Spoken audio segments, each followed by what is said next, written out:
Q&Q Pharmacy, quality healthcare at affordable price. Summer holidays vandachu, நம்ம GT Holidays vandachu. GT Holidays, South India's #1 travel brand. Vandachu, the Chennai Silks in Mega Combo Sale, Summer Chill Out Sale.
To the MISANO World Circuit, Marco Simoncelli here on the beautiful coast, just off the eastern coast of Italy, close to Riccione and Cattolica. We're here for the third round of the Michelin 24-hour series here in Europe, with a start of two amazing circuits in Mugello and Spa. We head to something completely different here at Misano, a circuit that's very well known to fans of motorcycle racing particularly, but less well known in sports car racing. But for multi-class racing, I think it's going to provide a fantastic spectacle, just part of the grand tour which we have around Europe here in the 24-hour series. We head to Paul Ricard as well in July. That is next up before our traditional curtain closer in Barcelona at the end of September. Weather, well, it's been up and down over the last couple of years. The teams have had a little bit of track time over the last few days, but the weather right now, relatively cool for this time of year, just around 17 degrees Celsius, but it's the dark clouds that loom over the Misano World Circuit that are providing some question marks for our teams going into qualifying. We have had free practice earlier on where we had wet into dry. What will we have here? At the moment the track is dry-ish, but we'll see as the cars go out for qualifying. My name is Peter Mackay. I'll be taking you through all of the action here in the Global Broadcast Centre alongside Joe Bradley, who we'll get to in a minute. But down in the pits, we have Diana Binks and Nick Damon. Hello to Peter, hello to Joe, hello to Diana. Hello, Diana. Hello. And hello to all you out there in YouTube land. We are having a marvellous time in Misano, but despite being on the Adriatic coast, and despite it being the latter end of May, weather not really what we ordered. Peter's kind of glossed over the fact that some of the heaviest grey clouds I've seen in a long time waiting to deposit a large amount of liquid on the track, may or may not hit during qualifying, but it has been a weird sort of weather statistics we've had, hasn't it, Di? It is, unlike last year, it was actually boiling hot. In fact, it was too hot, we all thought we'd combust. But yeah, the weather conditions here are slightly changing, so I guess all the teams now going out in this qualifying session just have to be a little bit careful and adjust to whatever happens on track, because obviously getting that track position is going to be key for them. Yeah, just to revise the memory of how the Creventic qualifying works, or perhaps if you're new to Creventic, just tell you how it works. We have two separate qualifying sessions. The GT3s, we start in about an hour. The other classes, which is the GT4, the SPXs, and of course the GT4s, they will be coming out, the 992s will be coming out in a second with three separate sessions, so 15 minutes each. Each session needs to be driven by a different driver, and your amateur driver, if you have one, needs to go in the first session. One set of tyres, one set amount of fuel for all three sessions. Any sort of deviation from this and you're out of qualifying, you're full on Penske back to the back of the grid if you do that one. But it's going to be very, very exciting. Three separate sessions. And of course, Di, with this weather, it's likely you might have some be wet and some be dry.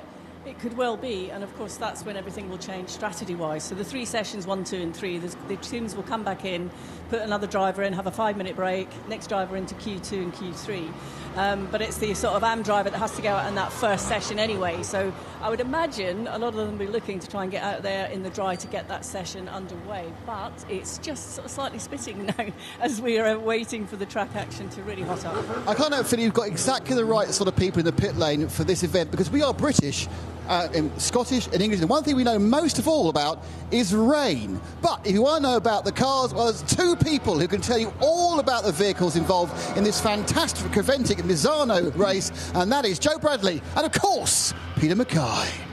Thank you, Nick. Yes, this session here, we have a little bit of a mixture, actually, on this session. We've got the 992s, which are one of the most numeric classes always in the Michelin 24-hour series, the Porsche 992 Cup car, like you would see in the Porsche Mobil 1 Super Cup, or indeed in the Porsche Carrera Cup North America, or various Carrera Cups worldwide, but running in endurance racing trim.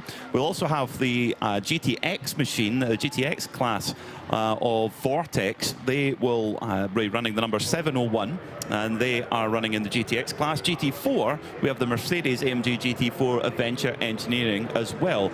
All the cars looking to get out quickly to try and get some qualifying laps in here. And Joe, we finally bring Joe Bradley in. Joe, this is a fairly nervy start to proceedings, I would say, with weather looming, and you kind of want to get some laps in here in this qualifying session. Hello, Peter. Hello, everybody. Yeah, Misano, it's a tricky little circuit, isn't it? 4.2 kilometers, 2.6 miles. And the key to this early start, or the first session, I should say, is we're on new tyres. It's the same set of tyres across three segments.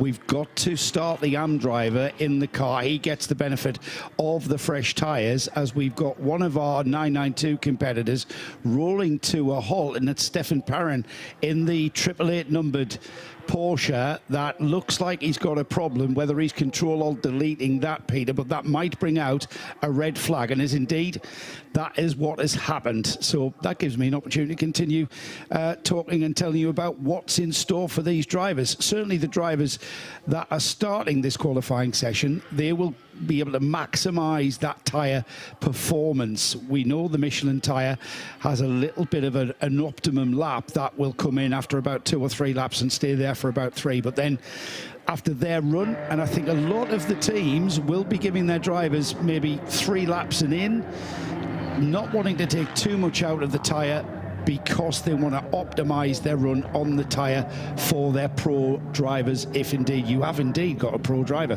But a little bit of a truncated start with no times being posted, Peter, as the cars left the pits. That 888 numbered Porsche, that looks like the 911 numbered car, actually not the 888 car, that's the 911. That has ground to a halt, and that is the 911 Racing Porsche 992 entry. He's got going again. He has control alt delete, so that'll be a very quick restart, I would hope. Yeah, it's 911, a team that have run actually a 911 Cup car in the GTX class before, running an older car with a Manti racing kit. So if you want to enter the 992 class, it has to run to the Carrera Cup Deutschland specification. You can put an endurance kit on it, but in general, that's how the rules are put together for that class. So they have run in the GTX class before, but this is an early issue. And this only adds to the tension as well of the qualifying session, because nobody got even a representative sector in there early on in qualifying. And speaking to a few of the drivers earlier on, they're talking about this Michelin H2 tyre. It's a really good tyre. It can just go forever. It's got amazing longevity. But if you let it go cold during, say, a code 60, for example, it's hard to switch it back on again. Yeah. There's a lot of people been talking about that, and we are going to see that more tomorrow, perhaps. But this qualifying session, it's a race against the clock. It's a race against the weather. Those clouds are looking very ominous, and there is rain forecast. And all right, it's perhaps not as critical as maybe having a lap time that you are gauged by. We are going to have an aggregate of the 3 drivers across the qualifying segments, so perhaps not as critical, but you do want to be in each particular segment. You want to actually get your maximum out of your car and your driver, and that might not happen. Yeah, so it's just a little bit of a holding pattern here for the teams. They've been out onto the circuit and back in again. And the Venture Engineering machine, they've got the bonnet open on their car, on their V8 engined Mercedes. It's going to be Neville Jones who's taking the opening stint. He's getting the benefit of those brand new sticky Michelin tyres. Then it will be Matthew George, the professional driver in the car, who will be in the middle part, and then Christopher Jones will take the 3rd session as the 911 machine is towed back to the pits behind a classic Mitsubishi pickup truck. I wonder what vintage of Mitsubishi pickup truck that might be. I'm going to wager late 1980s, Joe, but maybe early 90s. Is that not early 2000s? I can't tell off the Italian number plate. How do the Italian number plates work? Do you reckon that's a 1980s? It could well be. It might have been around. It might just be a track vehicle, mightn't it? I know that one of our camera operators, Heikki Bark, he loves his Japanese cars. So he's probably screaming right now. Loves his Japanese pickups. He loves Japanese pickups. He does. He sold a Japanese pickup to Cali Rovanpera. Did he really? Yes, really. Yes. Grown Racing on a high. They've had a great start to the season. Car 907, Tracy Crone, the team leader, alongside his long-standing partner in Nick Jonsson and Philip Hamprecht, a really impressive. I keep calling him a young driver, but he's actually super experienced now in Porsche Cup machinery. He's won the Porsche Cup in Asia in the past as Philip Hamprecht. He's really a bit of a not-so-secret weapon. 2 second places, rounds 1 and 2. Second in Mugello, in class that is. Second at round 2 at Spa. So they're having a pretty good season. However, having a better season is the Red Camel Jordan's car. That's had a win in both round 1 at Mugello and round 2 at Spa. And the question coming into this weekend is who can beat that Red Camel car in 992? They've just been unstoppable. We had a good chat with Paul Truswell. We've got a little bit of an unfair advantage there, don't we? Because he's part of the RSL team. So he was having a good chat with us. And he was saying that last year they just chased this throttle body issue all through last season. And the car actually had to go back to Weissach, to Porsche Motorsport. And they eventually they changed the engine and everything. And it still happened. And it turned out to be a connector that was the problem. So as ever. Yeah. And 20 quid. Yeah, connector. Isn't it? On a car that costs significantly more than that. But then they got it sorted, and this year they're back to true red camel form with Rick Breukers, who's actually very close with his brother Luke in terms of pace. Rick's maybe got the slight edge. Rick, of course, a double winner at the Rolex 24 at Daytona in the GTD class. He's and a Sebring winner. And a Sebring winner, exactly true. Yeah, that is arguably harder to win.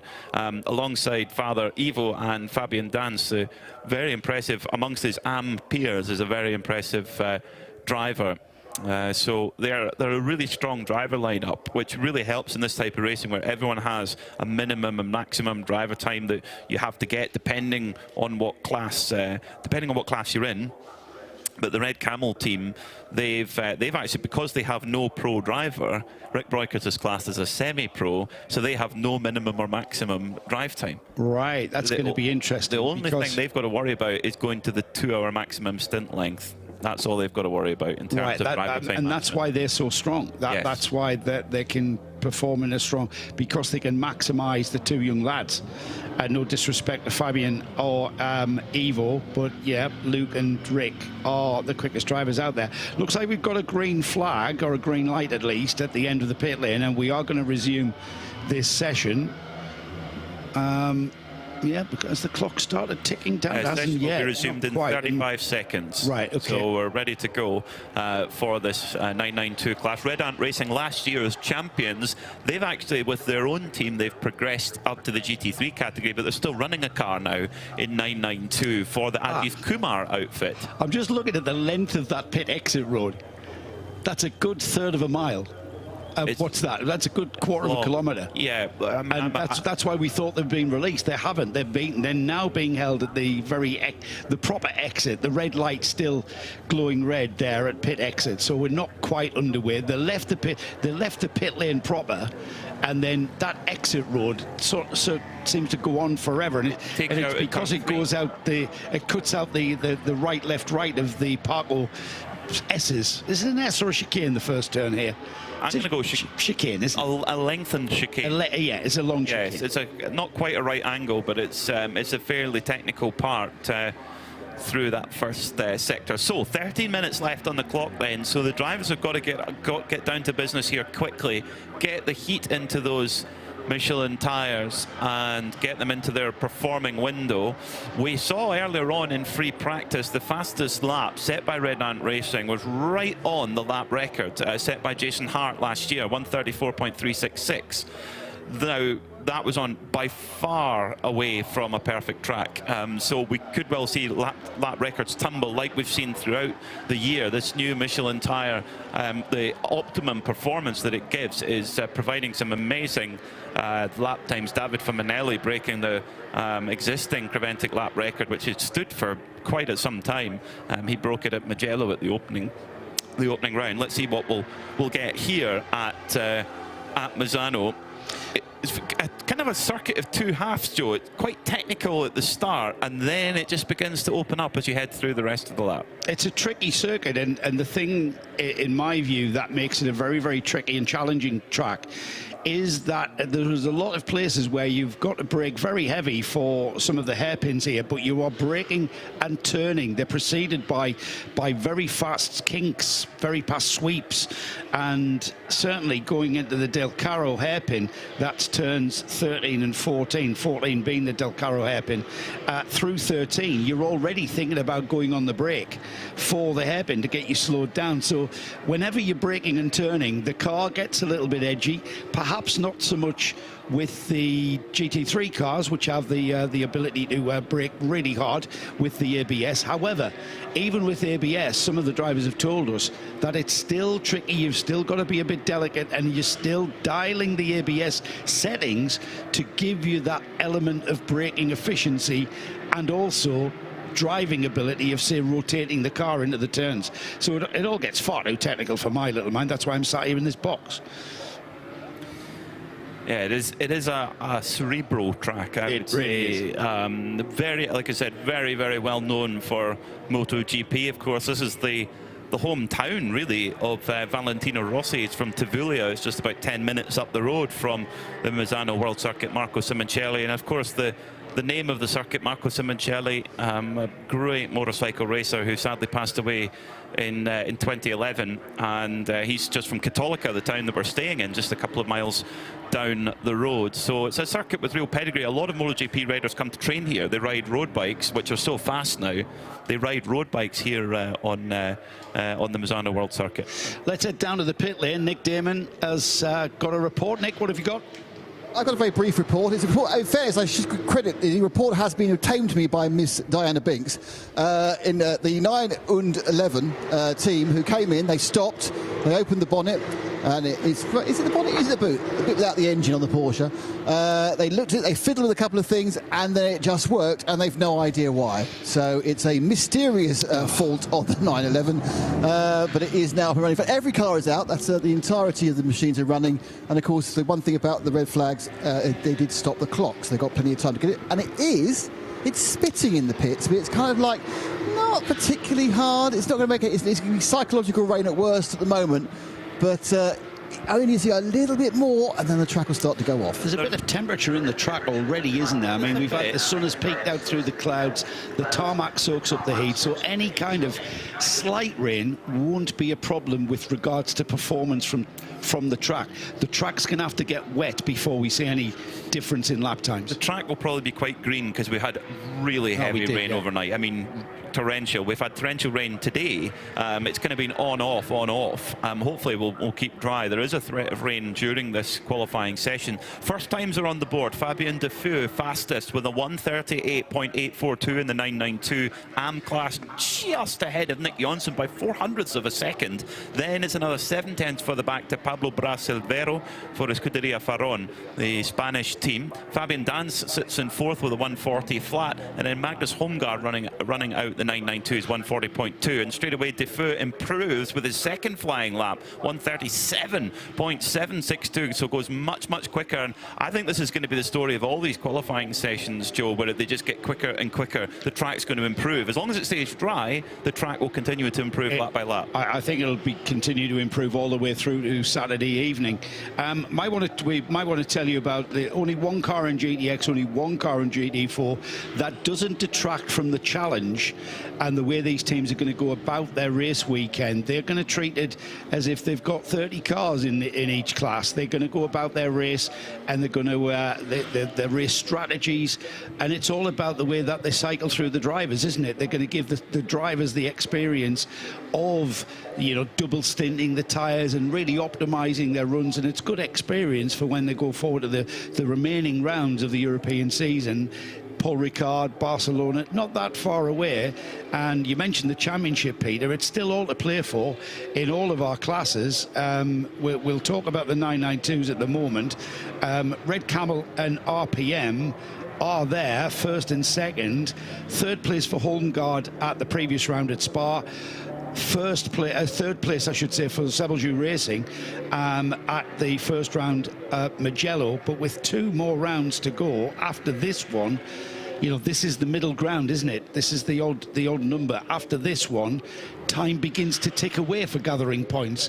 So the pressure's going to be on. So you want to maximise your run here and want to gather as many championship points on the run-in to the championship proper and the finale at Barcelona. The big finale, yes. The Fermin Velez Trophy, where anything can happen at that race. 24-hour race, you can have an issue early, and all of a sudden the championship can twist round. And with a bigger entry, we get more entries for that 24-hour race.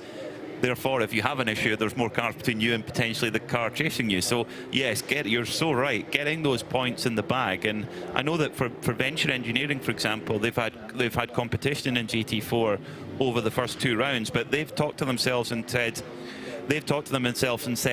we know that we want to win the championship, therefore that part of winning that is being here at every round, and that's the way that they're looking at it. Let's get down to Diana Binks, who has more information for us down in pit lane. Thank you. I'm with the Red Ant team, the number 93. Mark Goossens is the team manager for the team. Now, Mark, a lot of our listeners will know you from sports car racing. You have a lot of experience, professional driver. We're here at MISANO this weekend, a lot of new drivers out there on track. What are they likely to expect? Well, it's difficult to say because, first of all, I don't know this track.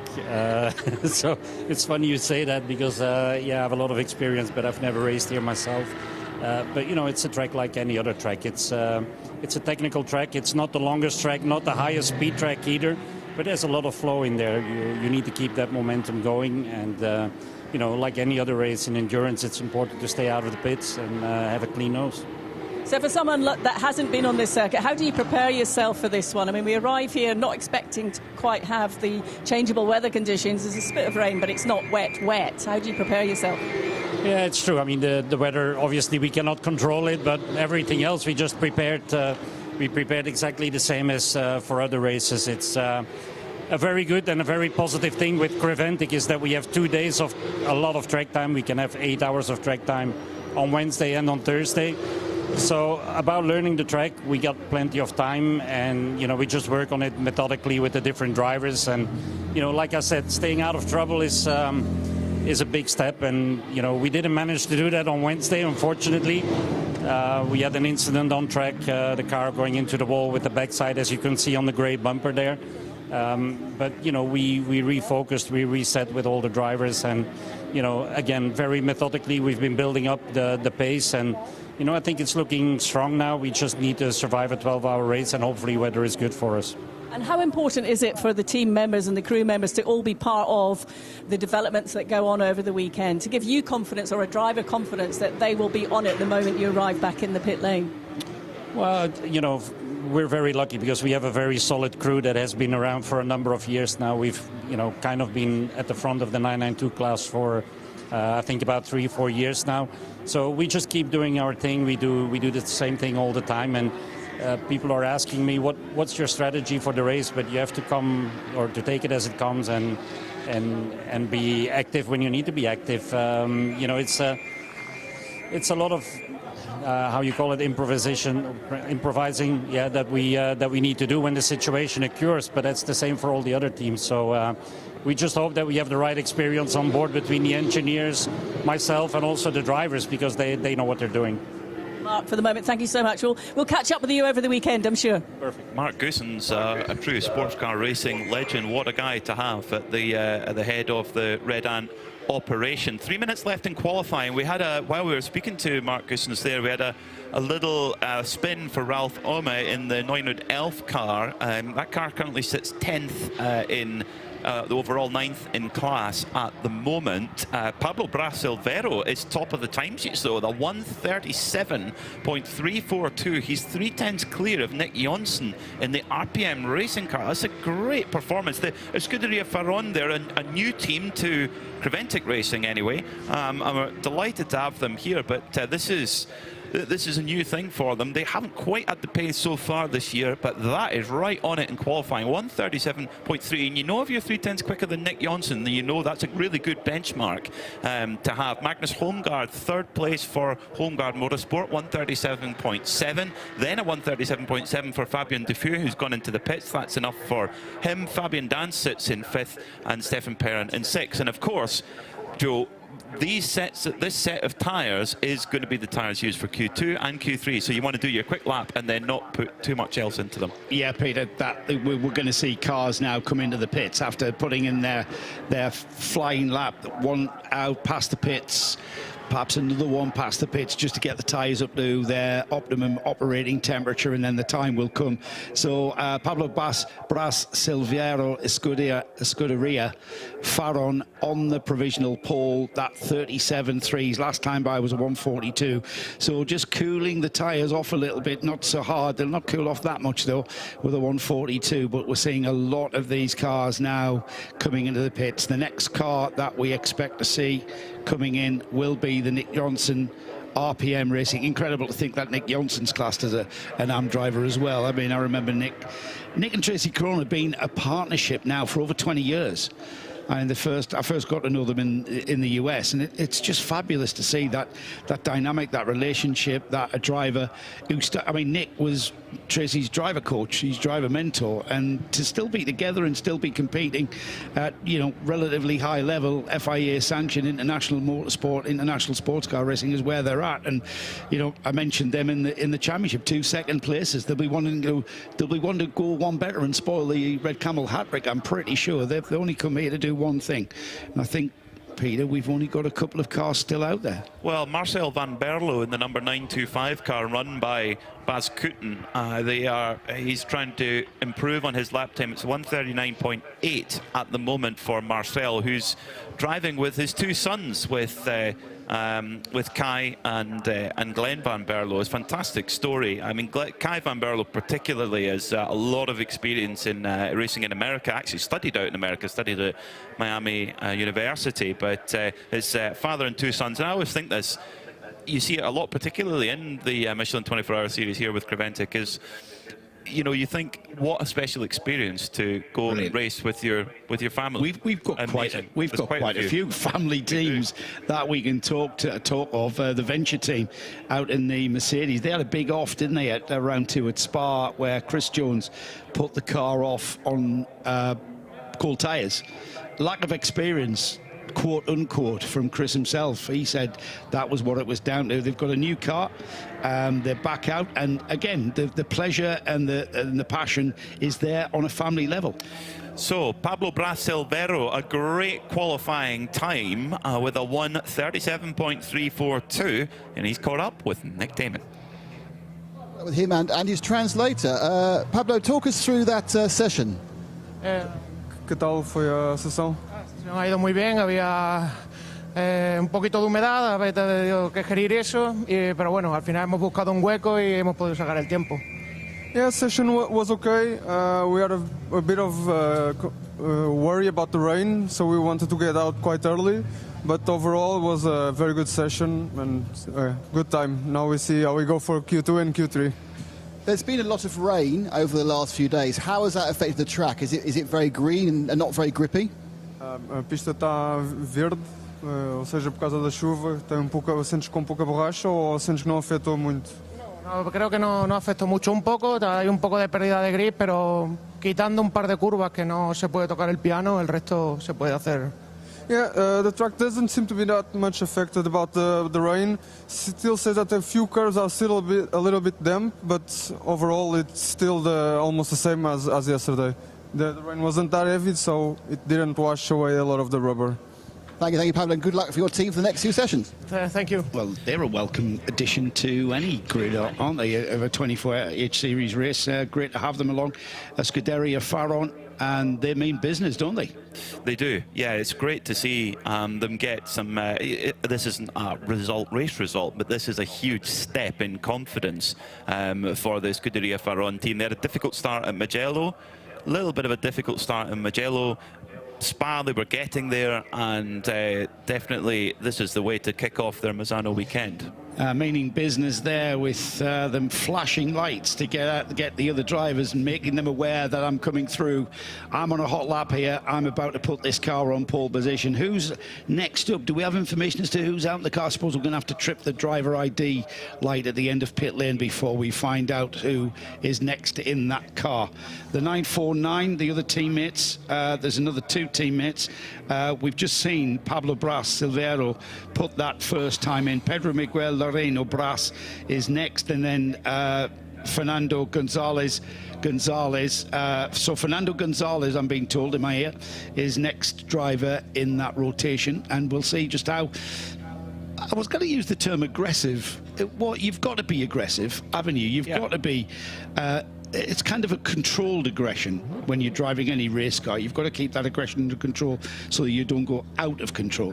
And they're in a good position because they have a complete AM-graded driver lineup. So what that means is, in this qualifying context, is that they can basically put any of their drivers in any order they like. A little bit like the Hoffer car will be able to do in GT3, because they're all AM drivers. So they can decide whether they want to put their fastest driver in first or whether they want to keep them for later on. It's very much depends. And once we get into the race, we'll talk about the differences in terms of how all AM-graded drivers, non-professional drivers, are given a slight allowance to help even the playing field up. And that's very much what Michelin 24-hour series is all about. It's about competition, but giving everybody a fair chance and giving everybody an opportunity to compete and get that satisfaction out their motor racing. I mean, driving a Porsche GT3 Cup car, or even, you know, a Ferrari 296 GT3 around circuits like Mugello, Spa, Misano, is a joy in itself. But to compete is another level of joy entirely on top. I've been a big fan of this way of going qualifying that we have done for the last few seasons now, the last couple of seasons now, of having an aggregate score from each of the 3 qualifying segments, where each of those segments has a different driver, unless you've got a 2-car team, of course, but each of those drivers able to put in a contribution to that qualifying position. It's not just about plugging the hotshot superstar driver in and sending them off on a brand new set of tyres and optimizing the run. It's about managing those tyres by putting the amateur driver in first. The amateur driver could easily destroy those tyres. And then if that amateur driver drives badly, you know, he's got to drive the car correctly. The engineer's going to tell him how to bring the temperature up, how to get the best out the tyres, and how to keep the life in the tyres, and come into the pits after that first segment and hand those tyres in a usable state to the next 2 drivers, and especially this one, because this is the bit where you put your pro in to get the best out of what tyres your AM driver has left you. Well, there should be a bit of life left. Let's go through the drivers then for Escuderia Faron. This is in order of how they sit in qualifying right now. Will be Fernando Gonzalez. Then it's Tracy Crone for RPM Racing. So they're deciding to put their 2 hot drivers first and third. Martin Vedel Mortensen will go third, will go in this qualifying session in the 3rd place Homeguard Motorsport car. Then it's Ajith Kumar for Ajith Kumar Racing. Rick Breukers in the Red Camel Jordan. So Red Camel Jordan's deciding to put their hot shoe in for the 2nd session. Paul Meyer in the 888 Seb Lejeune Racing car. Then it's Martin Rump for Milner Motorsport. Kai Van Berlo in the Van Berlo Motorsport by Bas Kooten, so they're putting their hot shoe in now. Philippe Bonnell is in the Vortex. Then it's Martin Schluter for Neunen Elf, and Matthew George, again the hot shoe in that car for Venture Engineering, will take this qualifying session. So a real mix of strategies here, Joe. There is. Some teams deciding to get their non-professional driver in, some deciding to get their professional or hot shoe driver. There's obviously a reason, but you know, I would think the optimum way is to put your hot shot in. Talking of hot shots, we've got 2 hot shots now. Nick Damon is talking to Nick Johnson. Nick, it's really threatening to rain. You know, how have you sent out Tracy saying, "Well, be careful"? Yeah, well, you know, when I was out there now, it started raining pretty hard between 10 and up to the start and finish here, and now we start seeing drizzling here as well. So we are basically doing a recon right now. He went out on the stickers to see how wet it really is over on the other side of the track, and from there make a decision on what tires to go on. But right now here obviously seems to be too dry to go on wet, so you're about to burn them up, and it depends on what it looks like on the other side. But I think hopefully if it doesn't get more rain here now, we hopefully can stay on the dries and get a qualifying session in at least. So you think the 10 and 11 around the back there is actually strong enough for wets then? Yeah, I think going into 10 and the whole back stretch there will start getting pretty wet, and especially if you really track out and use the whole track and, you know, like curb and like the concrete behind there, it's definitely getting wet. I had a couple of situations there. And that's the quick bit, isn't it? That's exactly right. That's the quick part over there, so you have to be very careful. Now, I understand this car had a slight issue electronic-wise earlier in the day. What was it? And I take it it's fully fixed as the car's going round. Yeah, basically there was some sort of a throttle body issue, because these cars, as you said, are so technically advanced these days, right? So this car has basically 7 throttle bodies, you know, 6 on the banks, 3 on each side, and then like a main one that everything kind of goes into. And one of the throttle bodies had some sort of a electrical little kind of, you know, issue. So we decided to basically change engine, because we could have taken everything out, but since we had the luxury of having a fully dressed engine in the truck, instead of trying to take parts off and put back on, it's always a little bit of a danger as well when you start doing with sensors and stuff like that. So we decided to just put a different engine in that we know is fresh and very good as well. So yeah, so you put a different engine, but I take it, if you're looking at a Porsche Super Cup engine, what are they within? 4 or 5 horsepower between each into a unit, or do you get a special one? Not even, I don't think. I mean, when they hand it out to the customers, I don't know exactly the percentage, but I used to kind of have my own shop building engines, and we never had any engines leave our shop that was not within 2 or 3 horsepower. So I'm sure Porsche at least there, and so we never felt any differences really between engines, to be honest with you. They deliver a fantastic quality car and quality parts every single time, and if you have something that break, is more bad luck than anything else, I think. Now, no offence, Nick, but you're incredibly experienced. You've been around for many years. Coming to Misano is an interesting circuit, because I suppose in many ways it's been designed for motorcycles, and it's also very flat. What's a unique challenge that present to a car driving racer? Actually, it's very suitable for a race car. I mean, it's a little bit tight, maybe turn 1 and 2, and you have a hairpin down there in 4. But otherwise, I mean, I think the track is really fun, great configuration. And because you said it's designed for motorcycles, same as the Barber Motorsports Park in the States, where I raced a lot too. I think they might have a little bit different kind of tarmac here because the grip level here is extremely high. And I think that's also why we see a lot of brake wear here every year. Last year was obviously, as you said in the driver's briefing, very, very hot. And we really struggled with brakes last year and kind of overheated them a lot. And hopefully the cool weather this year will be a little bit better. But I think because of the grip level out here, I think it makes it a bit more suitable to a car than it would have been if it wouldn't have been as high grip as it is. And the question, I suppose, also, is it a raceable design? Is it a raceable circuit? Yeah, absolutely. I think you have really good braking zones into 1, into 4, into 8, into the 12, I think it is. So I think so. I mean, you have like 3, 4 really, really good opportunities to pass here, and also long straightaways you can draft before kind of popping out trying to pass someone. So I think it's a really raceable circuit and a great facility at a beautiful place. Great, so thanks, Nick, and good luck for the next couple of sessions. All right, thank you so much. Appreciate it. I could sit and listen to Nick Johnson's input and expertise all day. Just amazing intel there on how the whole process of what's going on track works. Right now, out on track, the weather is changeable. We heard from Nick there saying that on one half of the circuit it's wet and one half it's dry. For a non-professional driver, that is a really difficult situation because you've got to get the temperature into the tyre to get it to work. And if the track is wet, that provides it, that just cools the tyre and it can send you into the danger zone, basically. So that's really, really tricky. Track time wise, lap time wise, the best we've seen so far in this session is a 1:37 flat set by Kai van Berlo, which is the fastest we've seen so far. But the times that are being shown in this session, Joe, they aren't quite as much of an improvement as we might have thought. I'm not sure the track's been affected at all because we had Kai van Berlo, as we said, at 1:37 dead, and then he just gone 1:37.6, but he put in a purple sector in sector 1. He's just come around, and he's going to be putting in his next sector 1. We'll keep an eye on that to see what he puts in, whether he's going to beat, and that's a purple, meaning he's the fastest driver. He goes purple again through sector 1, 25.404. That's as fast as anyone has gone through. Paul Meyer in the Sebelju Racing Porsche ahead of him, 25.45, 500ths slower than that through sector 1. It's you know what, 992, it always delivers. It always delivers a very tight and competitive race, and right now we've got a very tight and competitive qualifying session because it's all just tipped on its head. It looks nothing like we finished sector 1 or sector 1 of the qualifying session. Get me sectors mixed up now. Sector 1 on the track. I'm talking about section 1. The first element of this qualifying session bears no resemblance to what we're seeing now with these aggregate and average lap times now, with 2 lap times being able to be accumulated. We've got Martin Vettel Mortensen in the home guard car. His average time is a 38.0. 2/10 slower than that on average is Rick Breukers in the red camel car.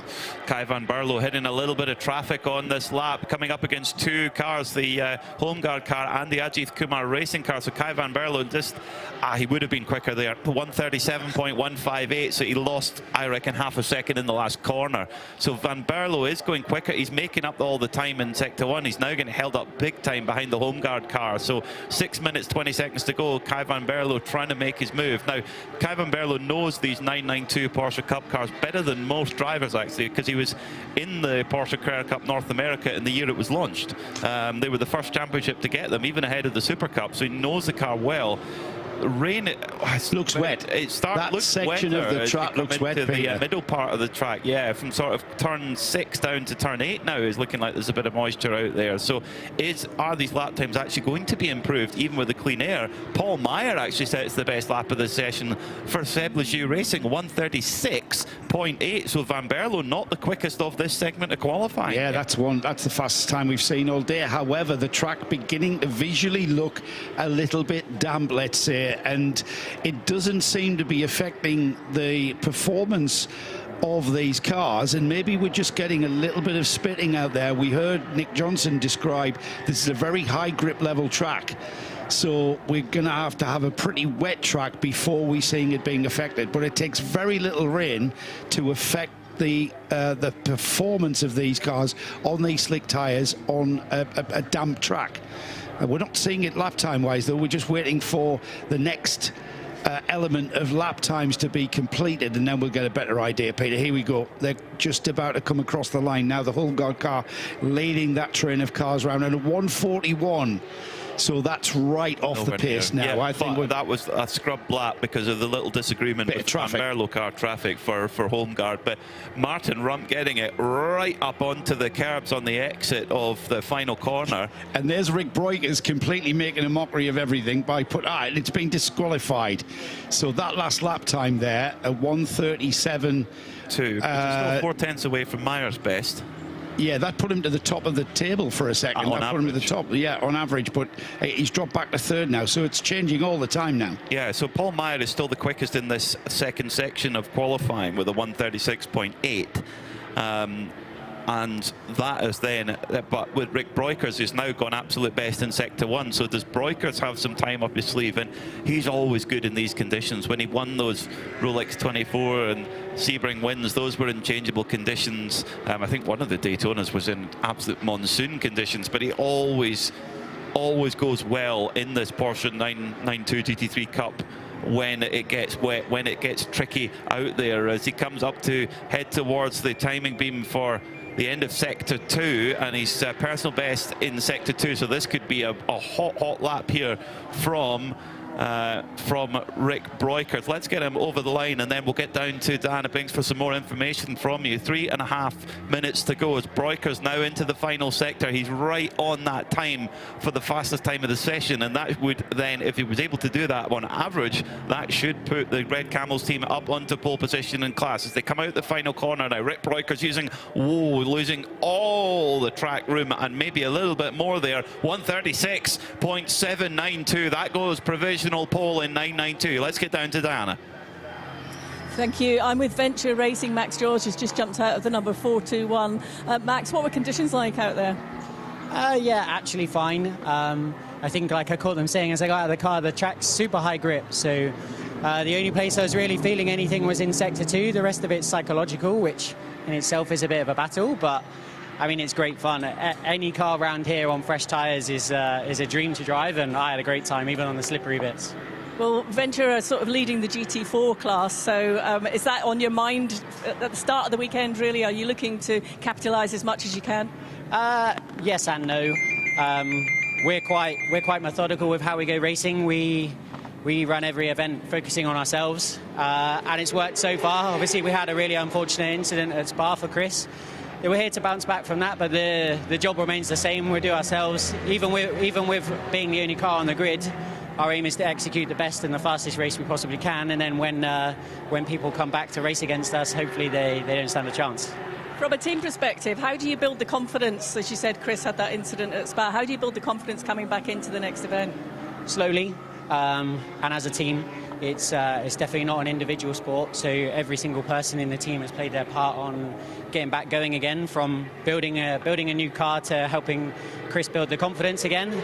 And yeah, it's been a process, but we're here now. The guys are driving great, so yeah, can't complain at all. How would you describe the challenges of this circuit here in MISANO? It's quite interesting. For me, it's a circuit of two complete halves. The first sector is quite slow and super technical, which actually Neville, from a rally background, is suiting him perfectly. And then the back half is all high speed and about confidence and really trusting the car.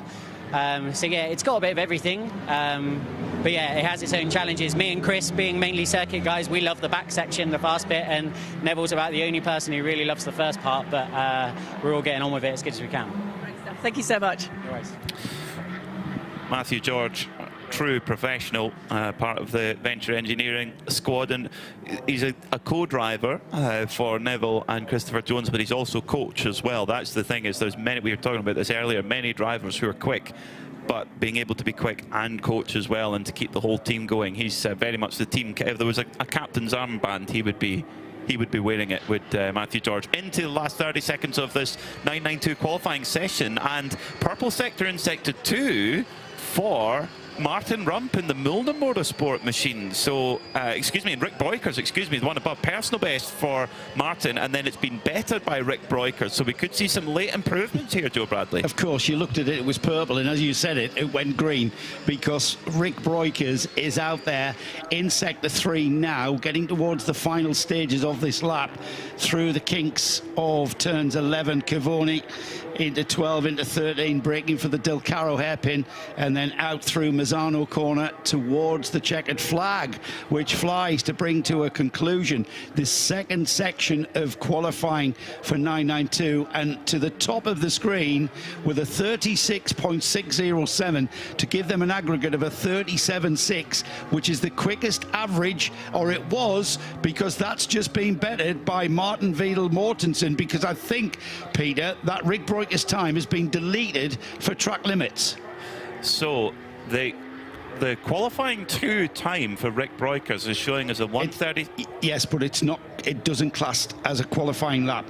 It'll stand on the timing screen as his lap time, but it's disqualified. Yeah, correct. So it's what he has been classified as is a 1:37.808, but he has done 2 1-minute 36s. But yeah, well, I mean, can if you're going over track limits. Correct. So on the last corner, particularly, Rick really pushing the track limits. So of course, this is a motorbike circuit, basically. I mean, that's its predominant use. It's the home of, it was Valentino Rossi's home MotoGP race. It's hugely well attended. It's a motorbike track. The World Superbikes come here as well, and therefore it's got a lot of tarmac runoff. It's got low curbing as well. And it's got low curbing, exactly. So you can a car can really abuse the track limits a lot more. I mean, in MotoGP they have a lot of track limits issues here. Oh, do they really? Yes. Yeah. Oh, yes, a lot. Because the low curbs even don't upset a motorcycle. Yes. So a car is no issue at all. And as a driver, you just let the car breathe and just soak up that that momentum. You don't want to stifle the momentum. And to be honest, once you get to a corner, turn in, plant the throttle, you are letting that car breathe. You can't. It's not like driving to the shops where you can deviate round the roundabout. Oh, I need to be a little bit more to the left or right. You are having to. You're kind of a passenger on the exit of corners, just letting that racing car just fly. Just momentum carries you, and if that takes you over the curbing, you're over the curbing, and there's very little you can do about it. So Seb Lejeune then, they sit second because that 1:36.820 for Paul Meyer has counted. That's showing on the qualifying 2 column on our timing screen. So they sit second on the average at the moment. Paul Meyer, who won races all the way back when, do you remember Super League Formula? Yes, I do. Yeah, where you raced for a football club. Ryan Dale, who's driving for the Aero Motorsport Never understand team. that. Yeah, he drove for Rangers. Did he really? Club, and a lot of his dad's friends were big Rangers fans, so they were delighted about that. But were they at all interested in motorsport at the time? Some, yes. And he said, look, I've never had more hate come into my fan inbox than from people who are not Glasgow Rangers fans. Anyway, those who know will know. So Rick Breukers had the best time, but was right over the curb, and you have to have the tyre on the curb, and he was right over. Rick Breukers pushing it to the very limit. So that means that Paul Meyer was quickest in that session. Let's get down to Nick Damon and hear some more about that session. So, quickest in the session, the car's going very well. Yeah, feeling good when we started here actually. Never did a lap here with the Porsche. But in the end we are very happy with the balance of the car and how quality went, and the thing was no track limits. And with the drops of rain it was spectacular to drive, so good. Yeah, it's an interesting situation because the back half of the circuit was way wetter than the section 1. I mean, it must have had a very different approach, those 2 parts of the track. Yeah, it wasn't like wet. Only the curbs were getting a bit more wet, and you needed to be careful there. But in the end, the track, the tarmac itself, it was perfectly fine, and you could push. The only thing, don't go over the limit here because we have a lot of track limit points. And for me, that was the key to stay on track and get those lap times in. How much of a margin were you giving yourself? Because obviously in the driver's briefing it said as long as one wheel stays in contact with the curb, because the curb counts the track here, were you making sure, no, I'm going to have at least 2 wheels? Yeah, no, I think sometimes it was 1. But the difficulty is that you don't know what to expect, because on your screen you see a lot of the raindrops coming. And then it's just about having confidence and just go for it and seeing how it will go. But the margin is there, because in practice we were 1.3 seconds quicker than now. So still, yeah, the track is not at its best. So where do you feel, obviously you're 1.3, is that something you can feel in the car, the time's disappearing, or is it just something, because it's just lack of grip everywhere, you think, oh, I've no idea where that 1.3 seconds has gone? Yeah, it's a little bit everywhere. Because of the rain today, 2 times of rain, the track can be a bit less grippy. That's what we felt on track, actually. So that's the main thing, I think. Right, going through this qualifying session, obviously your teammates in now, I mean, what is the sort of the tyre drop-off? We hear these Michelins are really, really good for a few laps. How many laps is a few laps before they start to plateau down? I think what we saw in practice for our car, the tire stays alive for a long time. And in the end, okay, you get some oversteer. But in the end, I think with 40 lap old tires, we still did well. And we still had a good time. So I think we will be fine in the race. So as it wears, the balance goes more oversteering? Yeah, for us it does. Yeah. Is that something you're comfortable with for the race, or will you try and perhaps neutralise that more for a 12-hour event? I'm fine with that because I like a good front, and the front of the car is really working well for the less experienced drivers or the bronze drivers. It's a bit more risky in the fast part if the car is moving around on the rear. So maybe we need to adjust a little bit for the race for them. So thanks, Paul, and good luck for the final session. Thank you. Paul Meyer there for the Seb Ledoux racing team. Great job from him, a driver who's been racing for over 25 years, winner on multiple occasions in the Porsche Carrera Cup Benelux, and as we mentioned in the Super League Formula, those amazing V10 single-seaters, they were almost Formula One speed. They were, weren't they? You represented a football club. In fact, El Bamber made a little bit of a breakthrough there. He won a race in Inner Mongolia, and that sort of put him back on the map again. And amazing. It's got some bizarre stories from it. Check it out if you want to see it. I mean, the list of names of drivers and the top caliber drivers that were part of that. And Paul Meyer was one of those top caliber drivers that were part of that single-seater championship. Big engines, lots of aero, a lot of former Formula One IndyCar Series drivers involved in that. So check it out, Super Formula. It was called Super Formula, wasn't it? Super League Formula Racing, 2008 to 2011. Let's head down to the pits for more pit stop stuff. Nick. I'll ask Rick, did you know you've exceeded track limits? However, Rick, Ivo and the rest of the team are forensically examining the video evidence to see whether they actually have broken that rule, which, as I said, because at the driver's briefing explained very carefully, as long as one tyre stays in contact with the curb, it's not the white line, it's the curb is the track delineation, then that is fine. So they are checking, as the Ferrari would say, we are checking to see whether they can get away with that. Rick's kind of stopped out. Doorstep, Rick here. There we go. Just see you going. So Nick, can I just... Rick, I'm just going to go a quick word with him. Saw you watching the video. Are you going to put in a kind of complaint about the track limits? I think it wasn't a limit, but it was definitely still touching. So, in my opinion, it should count. So, let's see what they decide. They will have a look at it now. I mean, the rule is that one of the wheels still needs to be touching the curb, and it keeps touching the curb all the way through. So, I'll be honest with you. I'm not a steward, and I got in trouble for that before. But yeah, I think you're right. I think you did have some tyre in contact with the curb. I mean, it's obviously, luckily, as long as it is the turn 16 they're worried about, because obviously they were looking very carefully elsewhere. Have you been told it's turn 16 where you've busted the track limits? This was turn 6. It was my last lap. Yeah, and it was that corner. So it was specifically that one.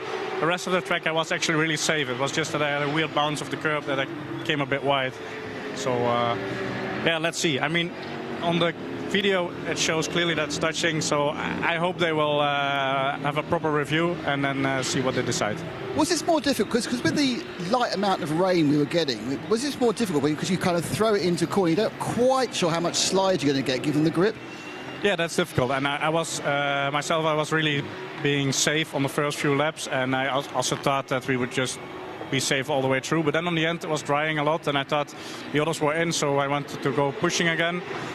And yeah, in the end we did some good lap times. Unfortunately I had track limits in turn 16, which meant 2 laps were cancelled. And then I wanted to do a safe last lap, and I got a weird bounce of the curb, so I had another track limit. But in the end, I don't think it was a track limit. Well, let's see. I mean, I sort of agree with you, but again, not in any way am I a steward, but in my opinion, that was fine. Thank you. Thanks, Rick. From That was what I was going to ask Nick. Was it turn 16, the final turn? Curva Misano, to give it its name. Was that the track limit infringement that they were talking about? Because there was definitely wheel. It was turn 6 where he was pinged for.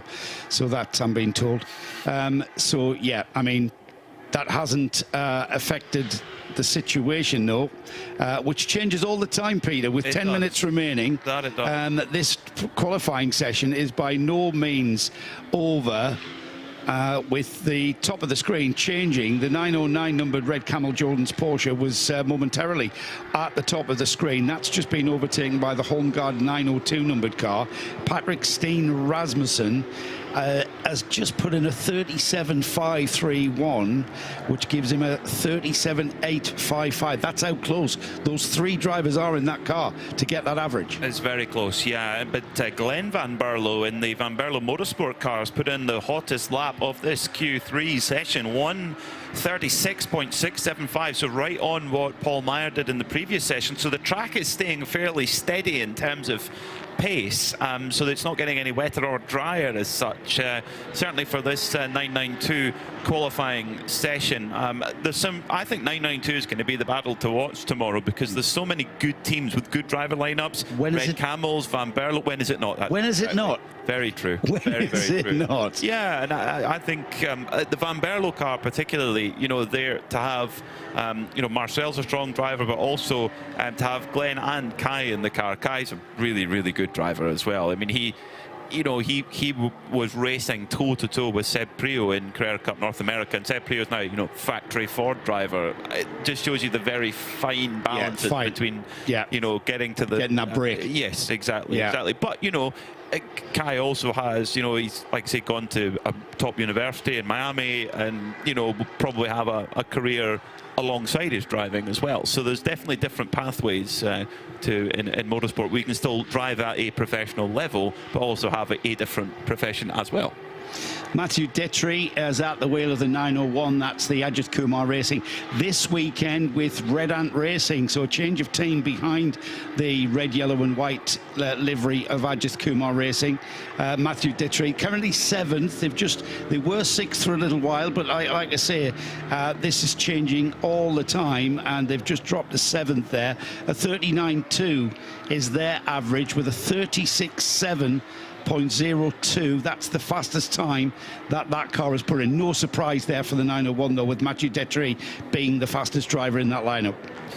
1:36.269 for Glenn Van Berlo. So he's gone critically, he's gone quicker than his brother, who also had some lap times taken away by the looks of things. But Glenn Van Berlo doing an amazing job here in the Van Berlo Motorsport car, and he's going quicker actually, or certainly did in Sector 1. He was going quicker on this lap with 7 minutes and 10 seconds left to go. And the thing is, now in Q3, these tyres are not going in the bin, but near enough. You just keep pushing until the end, and if the track improves, then you take advantage of that time as well. Oh, we're into the 35s. 1:35.984 for Glenn Van Berlo. That is quite remarkable. For context, and this is how things are progressing in the Michelin 12H series, that's only 1.3 seconds off the GT3 lap record.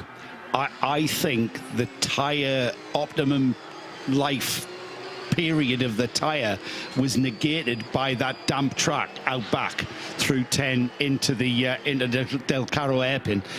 Now we're seeing the track come to life. The rain has stopped, it's blown away, we've got a perfectly dry track, so we're seeing optimum lap times. And there's Luke Breukers with a 1:36.516.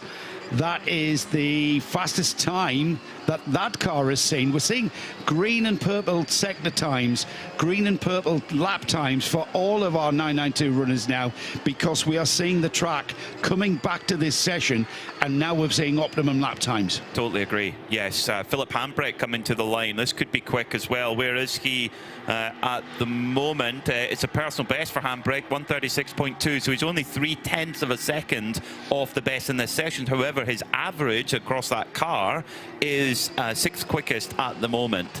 So they'll need to keep on clicking away there, but the track is definitely improving. So this could be just a race to the line. 5.5 minutes to go every lap. The track could just get quicker and quicker as we go. There's little bits of standing water on the inside of some of the curbs, actually. So drivers having to be a little bit careful of that as they go through, particularly through turn 5 and 6 as they build the speed on there, where, you know, coming through turn 6 onto the back straight, you're doing sort of 140 kph in a GT3 car, not much less than that in a Porsche Cup car. 4th place for Valtters Vedras in the Mulder Motorsport car, currently 4th, a 37.567, half a second off the car's quickest time, which came in qualification 2, a 37 dead for that car, but currently 4th, so that's not a bad effort altogether. Second row of the grid for the 992 class will be where this car starts if it stays like this, but with coming up to 4.5 minutes remaining, the time's coming. Some cars have pulled into the pits. Matthew Detry, for instance, we just mentioned him. Ajith Kumar Racing, they're into the pits. That's their qualifying done, and they're down in 7th. So at the moment, at the top of the field, the average lap time, the difference between pole position and second is 8 thousandths of a second on average between Red Camel Jordans, who are your provisional pole sitter right now, and I guess a rival Dutch team, I guess you could say, Bas Koeten and Van Berlo Motorsport. So right now, Glenn Van Berlo is personal best in Sector 1 and absolute best in Sector 2. He's into Sector 3 now, so is Glenn Van Berlo going to pull his family team up on to pole position with just less than 4 minutes on the clock as he comes into Curva Misano for the last corner of the lap? Is this going to be improvement? Keeps the tyre just on the edge of the curb as he comes up to the line. Glenn Van Berlo, what is it going to be? Pole, 135.751, provisionally pole by 700ths of a second on average. So Glenn Van Berlo pushing, so it's down now to Luke Breukers to respond in the 909. Well, provisional pole it is, because 3.5 minutes remain on the clock, and it looks like Glenn Van Berlo has backed out of this now. I think that's him done. He's put the car at the front of the field with the fastest time we've seen this afternoon, a 35.715, which certainly he's just showed us how much talent he's got, and he'll be bringing the Van Berlo Motorsport. Bas Koeten, you peel back the sticker, Bas Koeten Racing is underneath that. That's whose team is putting that car together on the track. But still a lot to play for, Peter, because we're not finished quite yet. And Homeguard have knocked Red Camel off the front row as Red Camel are in. They're not going to go better than third right now. 136.881 by Patrick Steen Rasmussen for Homeguard put them up into second. But these are all provisional. Are Red Camel going to be walking to the stewards with their video saying, actually, no, we don't think that we because if they reinstate Rick's laps from qualifying 2, that'll change the order. Yeah. So, but whether the thing is, the people judging track limits are deemed as judges of fact. So, well, remember as well, it's a very difficult issue. We'll talk about this when this checkered flag comes out, because that is an interesting point there as to where that infringement came. But right now, the Homeguard Porsche, still with 2 minutes on the clock, Patrick Steen Rasmussen is into that hairpin at Del Caro, and he will come through the final turn at Misano through 15 into the Misano curve, or Curva Misano as we say it, and across the line, stays within track limits as well, as we get a 144.7. So that was not an optimum lap there. He's kind of cooled off there. Into the pits has come the 925 numbered car, the Glenn Van Berlo driven car, into the pits, and that's the provisional pole sitter, as you said, Peter. But like I say, just under 90 seconds remaining. We've still got a few cars out there, but I'm pretty sure that provisional pole is pretty solid. Sebastian Lejeune into the pits with the 888 numbered car of Sebelju Racing. That's currently 5th. So I think we're getting to see cars now calling it a day and being happy with what they've got. I mean, I think Van Berlo Motorsport, regardless, they'll be delighted with their pace right now. Marcel Van Berlo with a 139.8, and then Kai Van Berlo 137 flat and 135.7 on the slightly quicker track there for Glenn Van Berlo. He's had multiple wins in prototypes, in International GT Open, in this championship in Spanish Formula 4 and in GTs as well. He's only 23, he's quite a young man. He's a year younger than Kai. So quite impressive run there, very impressive run there from Glenn van Berlo. But what can Philip Hampbrecht do? He, at the moment, his best is a 136 flat. And he's not quick through sector one. He's not going quicker on the lap he's on right now. So he's only a quarter of a second off Van Berlo's best. There is still personal best being set, so there is still pace in the track. So, in fact, the home guard car of Patrick Steen Rasmussen has just improved on his previous lap. So there is still pace in the tyre, 136.7. And did he get round to get another lap? Yes, the checkered flag has not come out. So there's going to be one more lap for home guard. And they, on average, they're only 14 thousandths off pole. So could Van Berlo Motorsport miss out on pole if Patrick Steen Rasmussen can stitch together a hot lap? Well, let's wait. Bated breath. Checkered flag is flying for the session.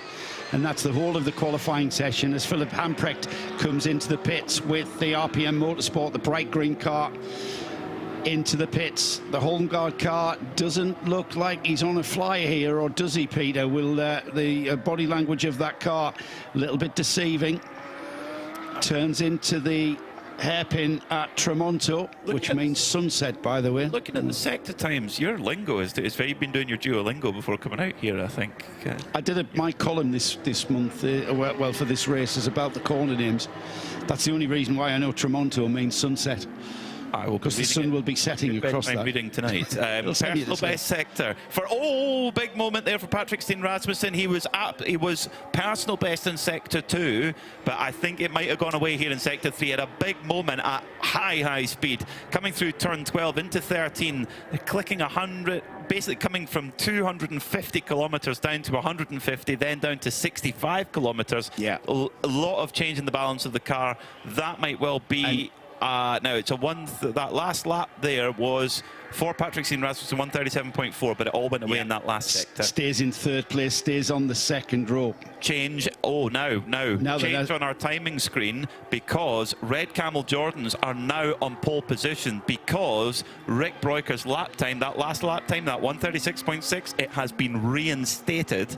So now the time, and this will update on our graphics in a moment, Luke Broikers and Red Camel Jordans are on pole at the dying moments there after having that lap time that was disallowed in qualifying 2. It has been reinstated, which has put them on pole position by an average of 0.3 of a second from Van Berlo Motorsport. Homegaard are 3rd, Milner in 4th, and Seb Lejeune Racing in 5th. Now, the difference between first in class and second in class for a 12-hour race is minimal, but these are psychologically important things. It's about bragging rights in the hotel bar tonight. It's about looking across catering, going, see you on the front row tomorrow, guys. And clinching pole position while sat in the pits.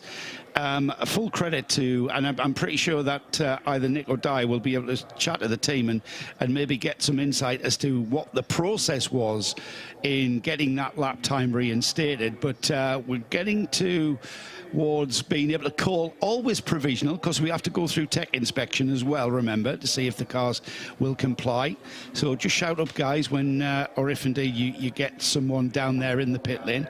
But right now, Red Camel Jordan, championship leaders, winners at Mugello, winners at Spa, on pole position for 992, going into tomorrow's 12-hour race. Very exciting 992 qualifying session. Can we do that again? That was great fun. It was great, wasn't it? Well, we can do it again with GT3s, which is coming up shortly. And that is an amuse-bouche for what we're going to see tomorrow. 2 Dutch family teams battling it out. Red Camel Jordans, the Broikers family, and Fabian Dans, who might as well be Fabian Dans Broikers, really. He might as well be. And with the Van Berlo family as well. Fantastic stuff. Can't wait to hear from our drivers down there after that really exciting session. And Anna Binks has caught up with Red Camel Jordans. Luke Broikers is just standing, having a the rest of the team. That was quite an interesting last few minutes of that qualifying session. When did you know that you'd set the fastest time to take that pole? Yes, it was in qualifying. It was fun. And Rick had a track limit initially, and they looked back at it in slow-mo, and they saw it wasn't. So we got the time from Rick back from Q2, and that's why we ended up on pole. So very happy. Well, that's great for the team. You've worked quite hard. How would you describe the conditions out during that qualifying session? Yeah, for me it was dry, but I think for Rick and Fabian it was drizzling, so it was tricky for them. But it was very interesting, yeah. How is the balance and the handling of the car? Obviously, you're on pole position, so you're relatively satisfied, but does it suit the three of you? The rear is very loose, so we may have to make some setup change, but especially in the slow corner, so it's very tricky to handle the car. But if that's the only thing, we can manage for tomorrow. Thank you very much, Luke. Thank you. Luke Breukers with his traditional flat cap, his Coppa Florio flat cap, which he's always got on around the paddock. Now his father Ivo there, who's in his civvies, not have to do qualifying duties there, with Fabian Danz taking it, then Rick Breukers, then Luke Breukers in that run. Yet another pole position for Red Camel. The dominant run continues. Well, my question coming into MISANO weekend was, who can beat that team? Red Camel Jordan. They're doing something right. They've got our old friend Paul Truswell, who's helping the team with some race strategy. There was a little bit of strategy, you could argue, going into this qualifying session. The way that the session is structured, you have 3 segments of qualifying, and the lap times from each of those segments aggregated to give us the qualifying time. So you have to strategize a little bit with how you use your drivers, and it was Fabian Danz who went first, Rick Breukers went second, and Luke Breukers with his traditional flat cap. Is that a Dutch thing? Certainly a northeast of England thing, but it might be a Dutch thing as well. So congratulations to them. We've got our GTX runners, of course, and our GT4 runners, Venture, Mercedes, and the Vortex V8. We look forward to seeing them run their race tomorrow, but it's all about, at the moment, that class pole position of Red Camel Jordan. Well, for 3 15-minute sessions, there were many, many highlights. Let's discuss them through. So clouds loomed over MISANO World Circuit at the start of qualifying, with a little bit of precipitation mixing things up in the opening couple of sessions. Unfortunately for Neun and Elf, early technical issues just not getting them off to the perfect start. But finally we got going with a great start to the qualifying. Escuderia Faron setting the fastest time in qualifying 1, with sadly more issues for Neun and Elf. But it was Van Berlo Motorsport who then forged to the front, with Kai Van Berlo, former Porsche Carrera Cup North America star, going to the front, and Rick Breukers taking it to the very edge of track limits and just no more, putting in a really solid lap time. Then Holmgaard came to the fore, but matched and in fact usurped by Glenn Van Berlo, the young star, 23-year-old Dutchman, who briefly put the Van Berlo crew on pole, but in the end it was Red Camel Jordans who will start on pole in 992 tomorrow. Right, time to wind up the wick a little bit with the GT3 qualifying, the FIA GT3 machines from Mercedes-AMG, from Audi, from Ferrari, from Porsche, from Aston Martin, the true Exotica. This is the same base car that you'll see compete at Le Mans, that you'll see compete at in the IMSA Championship all over the world. It's really the front level of GT racing. The format is the same, 3 15-minute sessions, where if you have an AM driver, they must do qualifying 1, and then after that it's totally free. You cannot change tyres. The same tyre that goes on for Q1 must stay through all 3 15-minute qualifying sessions. You can't refuel the car. You have to put enough fuel in for the whole qualifying session. And you've only got 1 set of tyres. And you're not allowed to put your fastest driver out, or your pro driver, I should say. Your AM driver could be your fastest driver. That remains to be seen as the cars are released. GT3 is the fastest class we have here in the 24H series, and you could argue, Peter, well, actually, you can't really argue. I think GT3 as a formula is the most successful sports car formula that we've had in the history of sports car racing. I would say the success of it is global. Doesn't matter where you go in the world, from Australia all the way across to even is there a GT3 championship for Antarctica? I don't know, but if there isn't, there soon will be. Just watch this space. They are really, really fantastic to watch. They are very, very fast. They are visceral in how they sound and look, and they are not easy to drive, but they are aimed at the entry-level AM driver, but not obviously on a novice plate, you have got to serve a bit of an apprenticeship before you let loose in one of these beasts. Let's have a dodge back down to the pit lane where Nick Damon has caught up with Ryan DL, who can fill us in with just how quick these GT3 cars are. Right, we've got our commentators postulating about how to go through this qualifying session, but I thought, you know what, I'm going to ask someone who knows. Mr. DL, so how are you as ERA going to approach this quite complex 3 times 15-minute sessions? Well, we're going to see if it's going to rain, and then we'll take it from there. But no, I think we've been strong all weekend. Every race we obviously get a little bit more competitive with the car and understanding the series. We've definitely made some big gains the last 2 races, I feel. So looking for good things. I mean, you know, smaller car count than we're used to, which I think the nature of the track will actually make a better race. But yeah, we'll see what we get here. Now, our cameraman can just pan down. You'll see you have an absolutely brand spanking new second car. I understand you had both the cars out during the free test sessions earlier this week. How much of an advantage is it to have 2 cars you can run at the same time? For us, it's very helpful. I mean, we will do lead follow with Dwight, which helps a lot. But at the same time, we can put 2 drivers in each car, learn the process of trying to make this Ferrari quicker. So it's been good for us. This is the first weekend we've actually run both with a plan. Usually we shake down one and then save that for the next race. You know, the long races, it's hard to prep between, so we get a little bit of advantage. I think we always have 1 car ready to go for the next race. Explain to us the process. Obviously, you know, Dwight is the man who you really want to bring forward. He's normally the key. The amateur driver is normally the key in all these races. What is the process to get him up to speed, to get those last few tenths out of him, which you carry out during the course of the weekend? Honestly, seat time, and that's why Creventic was a big draw for us. We looked at different options for GT racing, and I think just the practice time, Wednesday, Thursday test days are really important, not just for Dwight. I mean, a lot of these tracks, people assume that, you know, I know a lot of these, you know, Misano's new to me, Mugello was new to me, so for us as a team, it's key to get seat time. But at the same time, you know, we're trying to help Dwight. You know, you're kind of only as good as your AM driver without full course yellows that we're used to in the States. So from that point of view, we're just trying to get him up to speed as quick as we can. So someone's experience as you coming to a new circuit, I mean, will you have done, you know, laps on iRacing or a similar simulator first, or do you just do it for real? I'd love to say I do iRacing, but it's not for me. It's I find it more difficult than doing this. Now, you do love it. It's nice nowadays. There's so many online videos. I have friends, obviously, that have done a lot of these tracks, so I lean on some of my buddies in GT racing, and we try and get some videos before we get here. But again, you know, there's no replicate for actually just going and doing it, right? And you can do all the sim work you want. Once you get in the car and you actually feel what a track feels like, that's the best way to learn, do laps. And so when you turned up here, anything surprised you about the track, or was it pretty much as you expected? I actually love it. I mean, we did a test in the US on Monday with the prototype at Barber Motorsport Park, which is predominantly a motorcycle track.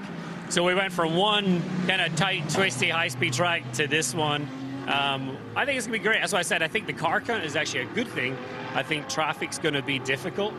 So, you know, we'll see the whole back straight, obviously the longest straight. There's not really an opportunity to pass. But I like it. It's fun. And you out next or third? I'll go third. Nico next. Thanks, right. Great stuff. And that's the second driver who's mentioned Barber Motorsport Park. Perhaps we should go there with Creventic as well. That would be an event. Barber Motorsport Park. That is such a cool circuit. It's great undulate. It's actually totally the opposite of this, actually. Weirdly, yeah, it is. As Ryan rightly says, it's a motorbike track as well, but it's very undulating. A Scottish driver that has done very little racing in Europe, to be honest. I mean, he's been in America for 20 years and it's forged a pretty successful career as a professional racing driver as Ryan DL. And it's great to have him in this series, I've got to say, and great to have ERA, a team like that, and great to have a driver like Dwight Merriman who loves his racing. Dwight out there at the moment, and currently 4th fastest so far. These are the first times that we're seeing being posted, though, Peter, so there's a lot of evolution in this qualifying session with regards to the 3 segments going forward. And with Alexander Prince, RAFA Racing, got to mention, they are championship leaders coming into this round 3. And not not just in the AM class, they are championship leaders full stop. Overall, much like what Herbert and Ralph Bone's team did last year, where they won GT3 overall as well as GT3 AM comprehensively. That is not out with the reach of RAFA Racing. Alex Prince is in the form of his life. The laps he's putting together in qualifying and in the race, he's just been immense. And the whole team have performed really well. It was truly a really emotional moment seeing them win the AM class but get an overall podium at Spa. It was an overall pole too. I mean, really, really impressive. And seeing how they're going to kick on from that, both here at MISANO, a track that's, you know, everyone's not got a huge amount of mileage on, then going to Paul Ricard in the baking heat of July, and then the finish off at Barcelona, a track that they all know really, really well. But there's a lot of good entries here in this GT3 class. Red Ant Racing, we spoke to their team manager Mark Goossens a few moments ago, and they're moving up as the reigning 992 champs into the GT3 category. And I like to see that when you've got a championship where teams move up the ladder and they go for we've got a problem now for the number 81 Era car. Don't know which corner it is, but we have Dwight Merriman off in the gravel. The front wheels of the Ferrari 296 are in the gravel. The rear wheels are not, but that car doesn't look like it's going anywhere. 7 minutes and 25 seconds to go, so if you want to get a lap time in, now is the time to get it. As at the moment it's Oliver Campos who goes to the top with the E2P Aston Martin. They've had a really difficult season. So many technical issues have thwarted them, and a 133.779, that is below the lap record, but we may well have to go red flag here because the Era Ferrari is not moving right now. Yeah, it looks like he might be beached there. Dwight with his rear wheels still on the curb, the front wheels into the gravel, the driving wheels can be, and we've got a red flag. So a red flag to retrieve the Era Ferrari. And rear just comes around.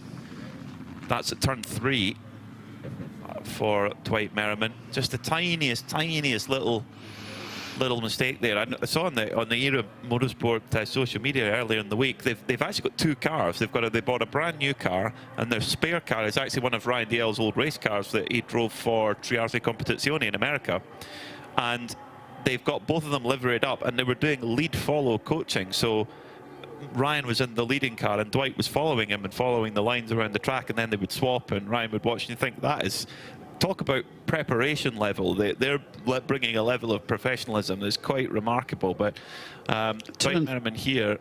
Turn 3, by the way, everybody, is the exit of that sequence of corners, Del Parco, to give it its name. It's the first chicane, isn't it? 1, 2, and 3. It's the right, left, right, and that's the right hand part. It's actually flat. Turn 3 is flat. Yeah, it's an acceleration zone, isn't it? You yes. come through the second part, which is the middle bit of the chicane stroke S's, and it's an acceleration zone. So that was a traction issue there for Dwight, and the car just coming around. I'm not quite sure how indeed that happened. Maybe, you know, we were talking about the settings that you can adjust on the traction control, but it certainly, he broke traction there. Amazing amount, you know, how they're playing with on the Ferrari. There's 7 ABS settings from one, and they're actually not just, they're adjusting it over the stint, but not in a linear way. They're back and forth and back and forth, and it will affect how much understeer or oversteer the car has. Amazing. You go from 1 to 7, and then back to 5.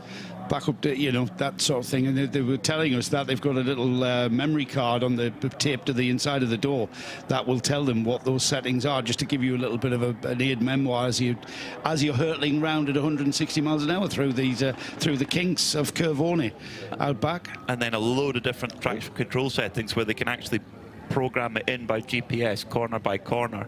Quite remarkable. The Bosch electronics that are fitted to these GT3 cars, they are so sophisticated now. How they've developed. You look at a GT3 car, even from 10 years ago, they've come on a long way. Massive. And I don't think there's many who would argue that the Ferrari 296 has been one of the biggest step changes in what a GT3 car is and what it should do, and the rest have been catching up since. You have a look at that Ferrari without its bodywork, and it has the look of a prototype. The way, the modular way that it has been built. I can tell you, with just we just ended the second half of this first 15-minute segment, and the red flag has been brought out while we retrieve the number 81 Ferrari of Dwight Merriman. That car has been helped back onto track. It was just a little tour back onto the hard stuff and out of the gravel. Dwight now making his way around, and he will enter the pits. And whether or not that is the session over for this car, we'll wait and see. He's going to have to rid the car of the gravel that he's picked up in those front wings. But with 6 minutes and 52 seconds to be exact, Peter, we've still got a lot of this qualifying session to get done. That we do. And E2P Racing with their Aston Martin are on the top of the shop with a 133.7, 4/10 quicker than Redan Racing. E2P, a Spanish squad. The E2P is the Escuela dos Pilotos, the school for racing drivers, basically. They ran an older spec 991.2 Porsche over the last couple of seasons. We had Alvaro Parent driving with them, but we've gone with a new Aston Martin for this year, the Vantage Evo, with, of course, the red and gold, or red and yellow of the Spanish flag across the flanks. New car for E2P, aren't they? I mean, yes. we get used to seeing E2P racing Porsche, don't we? But a change of mark for this one, the Aston Martin, and it's always a little bit of there's always a few growing pains just to get to grips with the systems on the car and how the car works, and the vagaries. Completely different car, of course. The front-engined Aston Martin, front-engined rear-wheel drive, completely different way of getting and getting the best out of that car from an engineering perspective. Yeah, totally different. They had an engine failure at Mugello, where they dipped back into the gravel, and basically that backward motion just cooked the engine. Wow. Really strange one, really strange one. But I think they'll be getting on top of the package now. Certainly speed-wise, they're getting on top of the package. It's the Continental Audi, run by the Simpson team from the UK, heads out of pit lane. That car has got David Pogasayan on board at the moment. They had an eventful Spa, to say the least. They had a few incidents and what have you, but they've got a quick car under there. Aero Motorsport back into the pits and have greeted Diana Binks. So I've just been chatting to the team, and they were wanting to have a look around the car as it came back in. So it has just arrived, you quite rightly said, and I can see the team members, 4 team members are allowed around the car when it's on that pit apron, just to check everything out. They look like they are pretty satisfied. They've taken quite a bit of gravel out of the front. And they are just preparing to get that car back out on track. They were concerned about the tyres, but I'm guessing because they're not doing anything and they're going to fire that car up in a few seconds, which they have done, and Carl has gone back out onto the track now. Yeah, the concern will be whether or not Dwight has flat spotted the tyre, so a quick visual inspection of the tyres and the tread of the tyre will show signs of whether or not, and you can easily when a car spins, it's very easy to wear that flat spot through to the threads, and your tyres are then absolutely, they go in the bin. And that would have, thankfully, it looks like the team are happy with that, and Dwight's gotten away with it and back out to continue the remaining 5 minutes. And this is the key moment, isn't it, in this 15-minute session, Peter? You have got your AM drivers plugged into these cars, and what we are not seeing, perhaps, is the tactic I thought we would see, where you get the AM driver, do his 3 laps, maximum of 4, and bring them in. We're not seeing that. Everybody's staying out there, and that might have been helped somewhat by that red flag. What's puzzling me slightly is that Red Hunt Racing, they're 0.4 of a second off the pace, which might think, well, that's not such a problem. The issue is they've put their quick driver in Ayrton Redon, and you would expect him to be relatively a little bit quicker, but of course that driver lineup is all semi-pro, so there's no AM, so they can't obviously put an AM in for qualifying 1, so they have the open choice. And I would have expected a little bit more pace. It might be that the Mercedes not as well suited to this track. Could be, I don't know, but there haven't been any changes to the balance of performance in Spa, where they were absolutely rapid. The Mercedes was really, really fast there. So, but it is a very different circuit. It couldn't really be much more different than absolutely. Spa. Yeah, it's it's got its own challenges, and that's I like the mix of circuits that we get in the 24H series. We go to some iconic places, don't we? Mugello being opening the European season. We then went to Spa. Well, there's been a lot written and said about Spa-Francorchamps and the history that is there.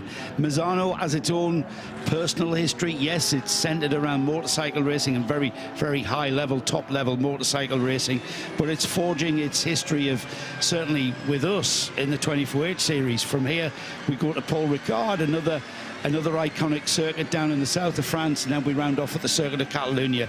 And all of those circuits that I mentioned there, completely different in nature, completely different in how you address and get the best out of your car, both from a driving sense and an engineering sense. Konstantin Dressler for Proton Huber competition goes up to third, a 1:34.6. Great time for the Porsche driver. Konstantin Dressler actually drove in two different cars at Spa. He drove in the Proton Porsche, but also one of the Ferraris too. So he's decided to go for the Porsche this time, and they up to third at the moment. It's RAFA Racing. Alexander Prince right now sitting fourth. Best time so far, a 1:35 flat, but he has gone personal best in Sector 1, not so in Sector 2. He's just coming to the end of Sector 3 now, into the final corner, Curva Misano, and can he improve on his lap time now in that V8 6.2 litre Mercedes?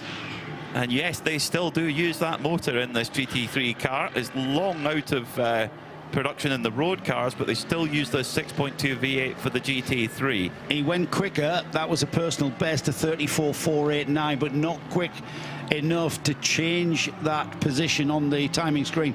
Remains in third place. We've only got one car inside the 33-second lap times, and that's the Aston Martin, the number 90 there of the E2P Racing, Oliver Campos, putting in a 33.779. He backed that up with a 33.9. So that is a very, very quick car, as they call it a day on that number 19. Oliver bringing the car into the pits, as well as the Ayrton Redant Red Ant Racing Mercedes. So the two cars that are quickest in the session already pulling the plug on this session, knowing that that's as far as we want to go on these tyres. Red Ant have only put in 4 laps, whereas everyone else is 6 laps, 7 laps, 8 laps for E2P racing. That's what I thought everybody would do, Peter. I thought everybody would do 4. Yeah, it's very interesting, isn't it? So Red Ant Racing, yes, they're maybe playing the long game, and maybe Ayrton Red Ant, because he hasn't, you're saying that's a bit surprising. You would think he'd maybe be comparatively more quick, but actually he's maybe keeping a little bit of tyre life for those following in behind him.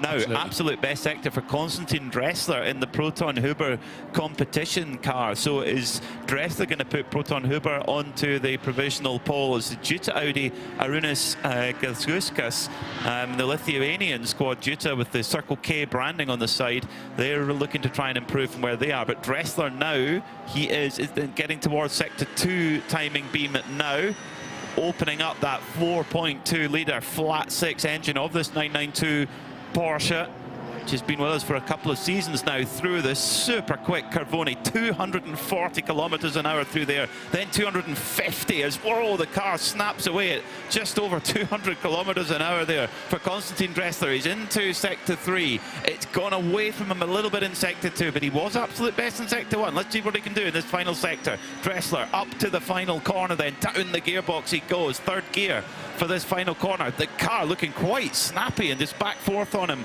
a little bit as he tweaks about with the adjustments in the cockpit. 1:34.3. It is an improvement, but still fourth quickest. Yeah, 34.354 is the car's fastest time. However, he remains on the provisional second row behind Alexander Prince and the Hofer Mercedes. Still out there on the track, the number 56 of Denis Vasek, the Scuderia Praha Ferrari, that's taken the checkered flag, so that's going to be no more lap times from that car, with a 35.084 from Denis right there at the very end. 8 laps completed, that's the most we've seen. There's only the Alexander Prince Mercedes done 8 laps as well, as we get Prince moving up. 34.056 from Alexander there, right at the very end, right at the checkered flag, and that gives him a lap time that puts him onto the front row. Not quite as quick as the Aston Martin, but that'll do for now. It will do, yeah. And he found all the time in the last sector, which isn't that long. The last sector, you're going, well, actually it is, to correct myself there. It's basically from the middle of the back straight through Carvone, through turn 12 and 13. So it's the fast part of the circuit, and then the slightly slower last technical section. It's really complex, actually.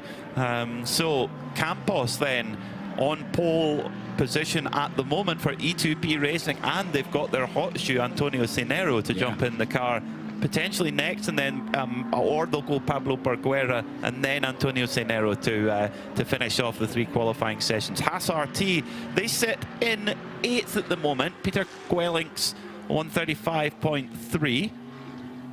Great squad, Haas RT. When you think they're only 2.5 years into their racing career, you think they've been around forever. You know, you think they've been around for so long, but they're still a very new team, but have got proper people at the top of the organisation. Chris de Donker, the team principal, and Sandrine Haas, the co-founders of the team. But I didn't realise how prolific a rally driver Chris de Donker was in an S2000 Abarth Fiat.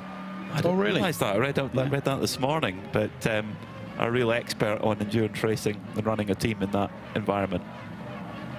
Yeah, I had the pleasure of working alongside him at Spa one year in the Fun Cup race there. Good character as well, good motivator of people. As we get to the checkered flag then, Peter, and so RAFA Racing, I think job done, I would say. Provisional front row at the moment, but it was Oliver Campos who set the pace in that early qualifying session in that Aston Martin GT3 Evo to match the latest road car of that Aston Martin. Campos, a winner of the 500 kilometers of Alcaniz in the past. He's been racing for over 20 years. Race winner in Spanish GT, and indeed in VDV Insurance as well. And his young teammate Antonio Cenero, a very impressive young driver too. Quite ominous, really, isn't it? Yeah, when you've got Cenero to plug into the car as well. Do you know what? They, as a team, they've had such rotten luck, really, for the first couple of rounds. They deserve a boost. That team are due a boost, I think. As well as that, we've got Pablo Guerrero as well. I'm not sure which one of those are going to go first. Let's head down to the pits, though, as Dyer's got someone to chat. I'm with Oliver Campos from E2P Racing, who you were just talking about there. Well, how satisfied are you with that time you put in on that qualifying session? Well, it was very, very satisfying for us and for all the team to do a great job, and in the end be able to qualify the car in first position. After a bit of a rough start of the year, I think we start to get ready, and very solid team. So I think this is a good race for us to show our pace. As a driver, can you feel you've put in a quick time? Does it feel quick to you? Well, as a driver, it's easy to be always not completely satisfied. You always make some mistakes here and there, and this was the case in this lap. It was not perfect for me, but it was enough to be in first position. And now let's see how the rest of the qualifying goes. What were the conditions on the circuit like? We've sort of seen there's a couple of damp patches, I think, still out there. Yeah, I didn't see any water puddles or any humidity in the track, but it was definitely cooler than yesterday and not today.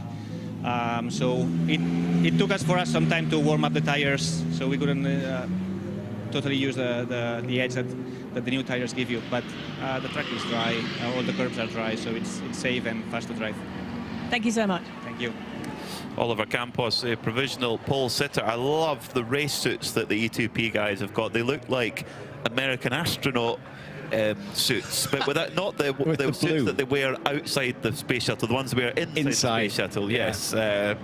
I noticed they were HRX as well, which have kind of like, they're quite seamless, the HRX style of the suit, and I think that's what makes you think that. But they've got as well as the colour. They've got the badges with like their little rocket on it and everything. Yeah, it's really, it's very much a deliberate attempt, that's for sure. It is Antonio Cenero, the semi-pro graded driver, their real hot shoe in the E2P car, who's going to take this qualifying session. That makes sense. Before we take any more life out of these tyres, I mean, yeah, the car had only done, what did we say? That was 6 laps, I think. No more. They did about 9 or 10, actually. They did more than the Red Ant car. The Red Ant car tyre age, 8 laps for on the tyres of the E2P car, just 4 for the Red Ant car, which has been taken out by Ayrton's brother, Yannick.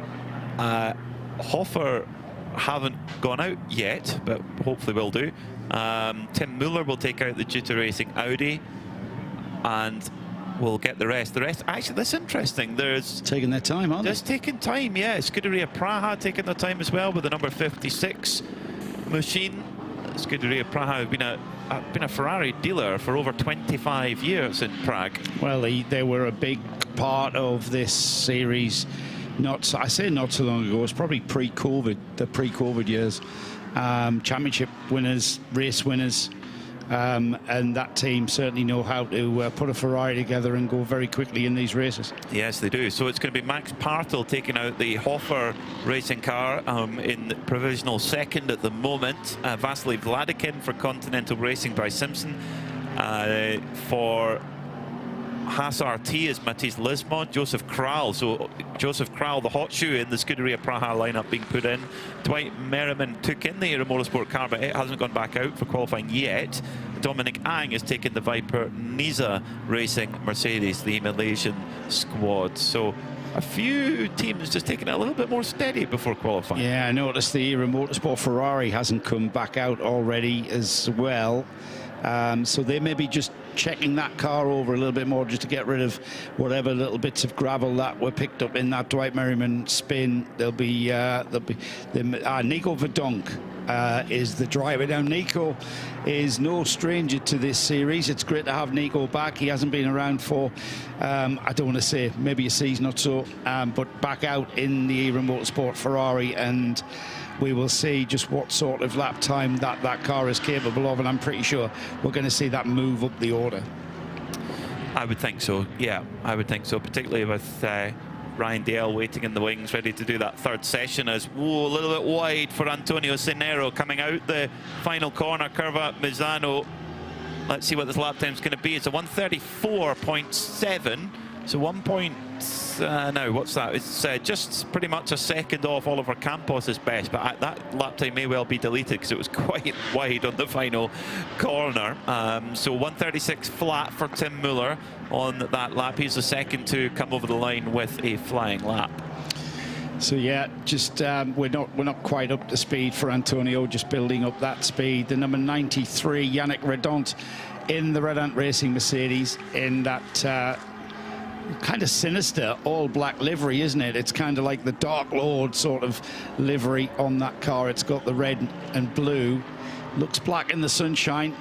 It's an actual dark blue and black, isn't it? I think it's had some parts replaced that I think it has as well. Yes, maybe it works. At the front end. It works. They say don't mix blue and black in fashion. I don't agree.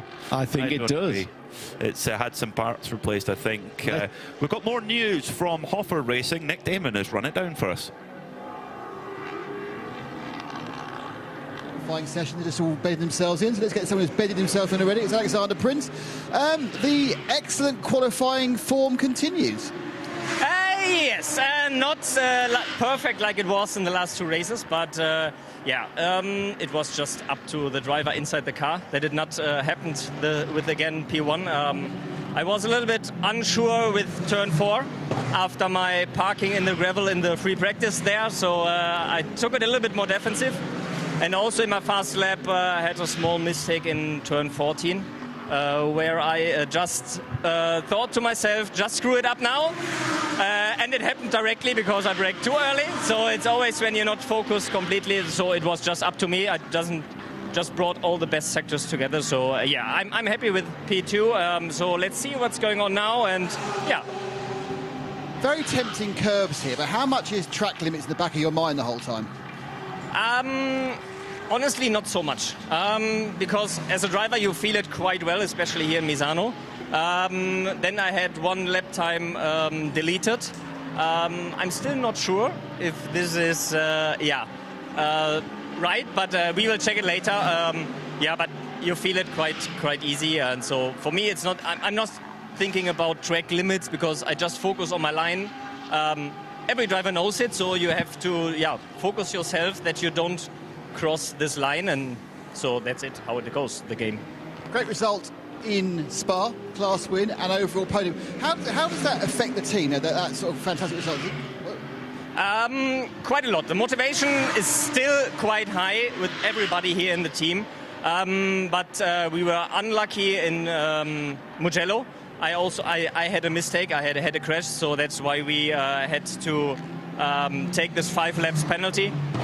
So especially then in Spa with the overall pole position and then this amazing result is just a payback for the guys for the hard work and also to bring back all the motivation. And it's for sure it's more fun when you finish in the front than if you just be in the midfield, for sure, yeah. And how are you feeling overall for this event? Do you think the Mercedes is suited to this track? Excuse me? Do you think the Mercedes is suited to Misano? I think it's quite okay, but I think it is more with the new generation of GT3 cars. It fits more to these kind of cars because of all these high aerodynamic curves. But yeah, we have fun in the Mercedes. We push like hell to bring it also to give the heat up to the front guys. So yeah, it's fun. We have fun. The team is doing the very best to make the car perfect. They showed the last race, it worked amazing. So yeah, we hope for the best for tomorrow. Thanks, Alex. Thank you very much. And it took me almost 2 hours to call this place Michelin. Oh, well, we'll have to start a scoop for our sweet time. Tomorrow's a long day. Yeah, tomorrow is a very long day. Thank you, Nick. Great to hear from Alex Prince there. Keep an eye on the number 11 as well on the timing screen. Just That's coming into car. the third. And it was the third and final sector that blew it. 2 personal bests in sector 1 and 2, and then a 33 dead in sector 3. Not quite as quick as he would have liked for Maximilian Partel. Maxi Partel, arguably, well, not really arguable, he is the quickest driver in that lineup. So it's a very interesting point there from Alex Prince, that's talking about how the newer generation of GT3 cars have that aerodynamic efficiency, which is what you really need around here. You need a little bit of straight line speed, obviously, but to have the downforce around the really fast part of the circuit and to be good in the slow speed, that needs a really good aero balanced car and have a really aero efficient car, and that's something where the newer generation cars might have more of an edge. But like you said, they're pushing on, and he's being probably a little bit hard on himself. I would say the incident at Mugello was 50-50, if not the other car's fault. Actually, I think he was very unlucky there. But they're in a great position, leading the championship. But just behind are Scuderia Praha. In fact, joint at the top is Scuderia Praha in their number 56. And Joseph Kral at the wheel right now with a 1:33.467 last time. That is a super quick lap time. Is it the fastest we've seen so far? Nearly. The fastest we've seen so far is Yannick Redon with a 1:33.4. But Antonio Cinero in his last lap improves a 1:33.7 and puts the E2P Aston Martin to the top of the shop again. They've been swapping the pole position, or the provisional pole position, I should say. Antonio Cinero and Yannick Redon have been swapping back and forth. It's Redon into sector 2. A 36.0 was the sector 2 time for the E2P Racing Aston Martin. Redon about to complete his sector 2. We'll see just how on a par. It might be a cooling off lap, as we've just seen maximum lap times from these 2 cars at the front of this field. So we'll keep an eye on that one, Peter. But right now, it's all about who can beat the Aston Martin, and the car that's trying its damnedest is that Red Ant Racing Mercedes. Well, it was an Audi that won this race last year, and it's an Audi that's quickest in this segment of qualifying. Matthijs Lismon, a 1:33.254. The young 19-year-old Belgian doing an amazing job, and in that Haas RT, of course, very much a Belgian flavour in that Haas RT team, and that improves their average considerably. They go up to 6th on the grid then, at this moment in time for Haas RT with their Audi R8 LMS Evo 2. And into the pits has come Yannick Redon in the number 93, the Redon car now in the pits. Whether this is the second segment of qualifying over for the 93, that'll remain to be seen. We did have a cooling off from both the Seniero Aston Martin. That number 90 is still out there, but whether it comes into the pits, so we may just get Mathis Lemont in the Haas RT Audi with a 33.2. However, he's now backing out, and that's a cool down lap. We might see that car and pretty much everybody now beginning to peel off into the pits, Peter. Watch for Joseph Kral, though, in the number 56 Scuderia Praha Ferrari, one driver who has been at the top step of the podium many times in Creventic competition. Silver and highlighted yellow Ferrari coming through Sector 2 at the moment. He was absolute best in Sector 1. Is he going to be, as they click the timing beam, he's personal best through Sector 2. So this is a strong lap from Joseph Kral, the driver who's won races before in the GP2 category, beating guys like Felipe Nasser, Brendan Hartley, Max Chilton, James Calado, etc. He's beaten them all in GP2. He's coming up through the final section now, the Czech driver, the 34-year-old.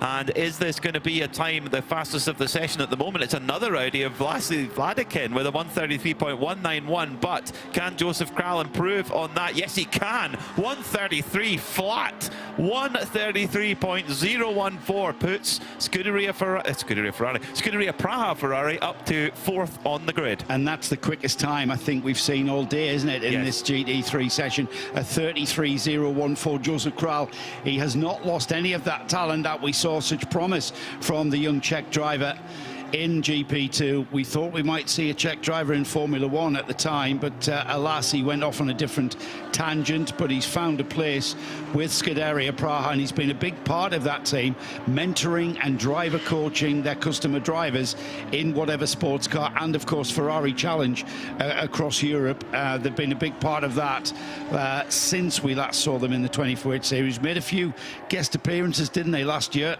in this series, but they're back for the season proper and level on points. So championship lead with a 3rd place at Spa has brought them right into contention. Like we said, Peter, this is the halfway spot. Tomorrow evening, when we bring down the checkered flag on the 12 hours of Misano, we'll know just who's in contention going into the final 2 rounds. Vasily Vladikin has just lifted Continental Racing to the top of the timesheets. 132.6 for the driver of the number 69. The Audis are clearly looking very quick here, and of course the Continental Racing car is an AM class car, so compared to the Pro class car of Haas RT, they actually have a slightly bigger restrictor. These Audi V10 engines, with the current balance of performance, they have a two 37mm restrictors if you're a Pro car. If you're an AM car, you have two 40mm restrictors. What does that do? Brings more air into the engine, creates more power. Simple as that. So the idea is just to give the AM class cars a little bit of a leg up. And Vasily Vladikin, well, wow, a multiple race winner in the Renault Clio Cup Middle East. He's taken that experience as, Mathis Lismon gets it really pushing on the final corner as he goes over the line. Does he improve on that last lap? Yeah, he does. He improve on his best with a 133 flat. It's a 33.039, only 200ths of a second off Joseph Kral. But yeah, sorry, that was a 35.0. Yeah, so Joseph Kral 33.014. Mathis Lismon a 33.039. That's how close these quick guys are at the front. That's amazing. That's absolutely amazing. But the Audi appears to be a very strong package. It's a car that's been around for so long, but it's one of the most successful GT3 cars in history, with that venerable 5.2 litre V10 in the middle. It just sounds incredible. Every time you walk into a circuit and you hear that sound, you know it's an Audi R8. Or indeed a Lamborghini Huracan, because they share the same engine, but there's no Lamborghini Huracans here this weekend. So when you hear that, you know it's that Audi R8. Amazing machine, and showing that there's still life in there. Vasily Vladikin, that is a really hot lap time. To give a bit of context, that 132.6, that is 1.7 seconds quicker than the existing lap record. It's 4/10 quicker than anyone that's gone. That is remarkable. Quite remarkable. Now, that is not a lap record until it's set in the race. We'll see what times we see in the race tomorrow, but I think that the circuit will only get quicker if we don't get any more rain between now and the race. Due to be dry in the race. Yeah, we were talking about this race this weekend being in the wet, weren't we? But that weather forecast has changed, and no more rain forecast this evening, I believe, Peter. So the rubber that we're laying down, unless you've seen otherwise, the rubber that we're laying down is kind of evolving the track. It's going to evolve throughout the day tomorrow. We start the race at 9:30 local time. We finish it at 9:30 p.m. in the dark. Well, in the sunset, in the loaming, I would think, because what time does it get? Yeah, it gets dark about 8:30 here, doesn't it?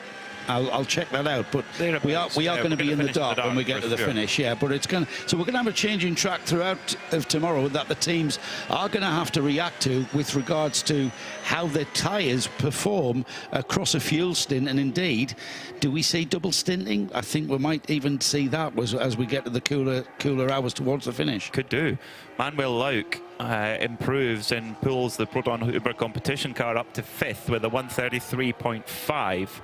But Vasily Vatican's in another universe in that Audi. 132.6, that's seriously quick. In what are not perfect conditions by any stretch, they're okay, but they're definitely not perfect. So qualifying 3 coming up shortly. 15 minutes that will be between us and setting the final grid for tomorrow's Michelin 12 Hours of Misano. The Simpson Motorsport crew holding on to their Audi, ready to release it down to the bottom of pit lane. So Red Ant sit in 3rd at the moment. E2P Racing sit in 2nd, just behind the Continental Racing by Simpson Audi number 69. A crew that had such a difficult weekend at Spa. They're looking to bounce back from that. Let's hear more for them with Dick Damon. You're 4/10 faster than anybody. Actually, one of the average laps, because in practice, in the morning I had the same lap, so that was the time that I wanted to do before the quali. Do you feel that the Audi is particularly well suited to Misano? Yes, for sure. That's, I think, very good car for Misano, for sure. What do you think? Why do you think that is? What do you think is the elements of the Audi that work so well here?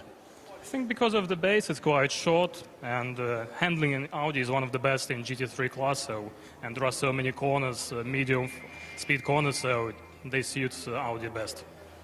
Looks like the race is going to be dry. Does that make it much more simple for you, just to have a whole long dry race? Actually, Audi is very good in wet, so for us doesn't matter wet or dry. We'll push in any conditions. Vasily, well done. Thank you. Thank you. Vasily Logan must be the fastest man from Cyprus. Yeah, he certainly is. But the fastest man in this GT3 class so far after 2 segments of qualification. We've got the final segment coming up. Remember that's Continental Racing by Simpson Motorsport underneath that sticker. You just peel it back and there is the Simpson name. Julian Simpson-Smith, of course, the team principal there, putting together a very fast Audi R8, doesn't he? Yeah, they do, and they had a lot of. What they also did was they had a lot of work over that Spa weekend. They had an engine change one night. They had a lot of bodywork repair to do after qualifying, and they just kept digging in. Yeah, really impressive group of people that run that car, as we have up and down the pit lane here in the Michelin 24-hour series. Many teams that have been familiar over years, and many that have come to join over. You know, even this season, Era Motorsport, a team very well known for their exploits in the United States in the IMSA Championship, with multiple wins at the Rolex 24 and at the Sebring 12 Hours in the LMP2 category. They've come here to Creventic with a new adventure with their Ferrari 296 and have approached it with an incredibly professional attitude, really. And you look at just the people that they have involved. There's some ex-AF Corsa people in who know their way around a Ferrari, to say the least. They've got good. You know, I think all Ferrari 296 GT3 customers have very good support from the factory as well. Proton Huber Competition, a team that race all over Europe. So there's lots of different stories up and down the pit lane. The biggest story, though, Peter, is we are about to get going with the final session of qualifying. This is the third and final session for our GT3 class runners. This means that we've got a very low fuel tank, so the cars are the lightest what we've seen all day. However, we've got a set of relatively worn tyres on these cars. So we've seen in the previous classes, haven't we, in the 992 class, we saw some very quick lap times coming. Now, it all depends on the equation and how the planets align with regards to your driver that you've got to put in this session and how they can get the best out of what's left of these tyres, in which on which they've got the lightest configured car out there. So the car's as light as they're going to be. You're going to have calculated it'll be, you know, get you to the flag after whatever you've planned, how many laps you're planning on running this car, whether it be 4, whether it be 6 or 8. You'll have measured how much fuel is in this car because you want it to be as light as possible, because we're down to the laws of physics with regard to that. So last few cars making their way out on to track. So it's going to be Andrei Solutsev for the Continental Racing by Simpson Audi, who's set on provisional pole at the moment. In second, it's Pablo Berguera taking this last qualifying session for E2P Racing Aston Martin. Kobe De Broeker for Red Ant Racing, so keeping Kenny higher, nice and fresh for tomorrow. Hoffer Racing will confirm in just a moment, but Matus Weibo will take out the Scuderia Praha car. Then it's Klaus Bachler for Proton Hooper Competition. Watch that car. Jeff Michels for Haas RT. Then Nicola Michelin for Juta. Ryan DL for Era Motorsport. And Melvin Moe for Vipanisa Racing. Let's have a quick catch-up with Nick Damon in the pits. Well, we're actually catching up with Joseph Krall, because anything I said is nothing like as interesting as a man who's just done a very fast lap. Not quite the fastest lap, but were you pleased with that? Yeah, definitely. I mean, we cannot really compete with the AM cars. It sounds weird, but in the end, the BOP is a little bit different comparing to our car. So we have to fight a little bit more in the corners comparing to AM cars, which are faster on the straights. And if there is a fast driver, then of course, you know, it's pretty hard to compete. But anyway, I'm really happy with the lap time because it's reasonably good. Still, we're battling with the average, so we'll see how Matusz goes now, because that's very important for us for the overall result. Ferrari 296, there's a couple of them here. I mean, it's an interesting track, this. Do you think the 296 suits it as a design? Well, definitely. Every track which is, let's say, smaller, comparing to, for example, like Spa or the really big and long tracks, it's definitely better for Ferrari. I mean, when you look at the Ferrari, the car is more like a go-kart, and even the driving style feels like a go-karting. So it's really nice to drive, especially here. You know, you can really enjoy the car. And the first sector, you would say, wow, it's a really small Mickey Mouse. But anyway, with the Ferrari, it's still really entertaining. We see you as the kind of the pro in the team, but you went out second in the 3-driver line. How do you decide who goes out first, who goes out second, who goes out third? It's a good question, and it's never really easy to really decide how to do it. But usually we look at how the weather is, or what we want to achieve, and when we want to achieve what, because you know, you cannot change the tires, you cannot do refueling. So because of that, you need to really plan the strategy in advance to know that the first driver will try to maximize the time, but still protect the tire for the rest of the qualifying, which is never easy, to be fast and save tires. So this is a kind of way what we have, and the plan what we had for now, it seems quite good. We'll see now how Matusz goes, which is never easy to go last, you know, all these tires, but lightest car. How many laps do you get on the tires before they begin to go off a little bit? It's interesting, especially here in Misano, because it takes quite long. I was surprised, because usually we look at like 6-7 laps, and then the peak is gone and the tire is starting to drop off. But as we try to do the long run simulations, it lasted like 24-25 laps. I was still able to really maintain the speed, which is challenging for the driver. When you are sitting in the car, you have to work hard all the time, all the stint. But it was a great feeling that you don't really have to manage the tire that much. Thanks, Joseph. Good luck. Thank you. A real superstar in and out the car, Joseph Krall, and yeah, great insight there. Now, while we were just having a word with Joseph Krall, a spin for Pablo Berguera in the E2P Racing car at turn 9, luckily without any incident. Also for Nicolas Michelin in the 71 Jutta Audi. So conditions potentially maybe a little bit tricky on those out laps to get the temperature into the tyre. We've heard about how these tyres can cool off, and they've certainly had time to cool right off, and then how tricky it is to bring them back in. You've got to be bringing them in very carefully, maybe get some heat into them by using and overly using the brakes on the straights, just keeping your foot on the brake a little bit. As we've had a couple of harmless spins. The number 90 Aston, the E2P car, that was very quick in the first session.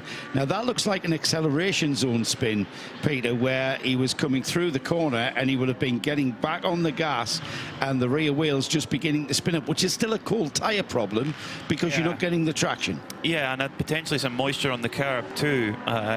Always tricky. Now Proton Huber Competition did leap up to the top of the timesheets with a 1:33 flat from Klaus Bachler, which significantly improved their average. His personal best through Sector 2 coming up to the line now, and it's a 1:32.8 for Bachler now. So getting towards that time set by Vasily Vladikin in the first qualifying, which is 1:32.6. So all of a sudden, the car that went into this session leading is now down to 5th, the Continental Audi. Red Ant Racing are up to the lead. Proton are in 2nd. Hassart are in 3rd. It's all changed in this third qualifying session. You would think it was a completely different race session, wouldn't you, when you look at that? After the second qualifying, it's now been tipped on its head. However, we're still at very, very early days. 8.5 minutes remaining, so we're not even halfway through this final third, with Kobe de Bruyker with a 1:33.2. He's put that car with a 33.6 average on the provisional pole, but plenty of most of the cars in Sector 2 now. A few cars just coming into Sector 3, so we're going to get a change once again as they come across the line. Yeah, look, there was personal best in Sector 1 and then personal best in Sector 2 for Kobe de Bruyker. It all goes away in Sector 3, though. It's not an improvement, interestingly, for Kobe de Bruyker in the 93 Red Ant Racing car. So he was looking like he was tracking to improve on that existing time, but now Bachler is going quicker. The number 73, Klaus Bachler, absolute best in Sector 2, coming into the last part of Sector 3 now for the double Sebring winner, the current World Endurance LMGT3 champion, Porsche factory driver. Up to the line he comes then for Klaus Bachler. It is another improvement, 1:32.649, but get this, on average, Proton Competition still 0.02 of a second short of Red Ant. That is tremendous. On the average. 1:33.600, 1:33.620.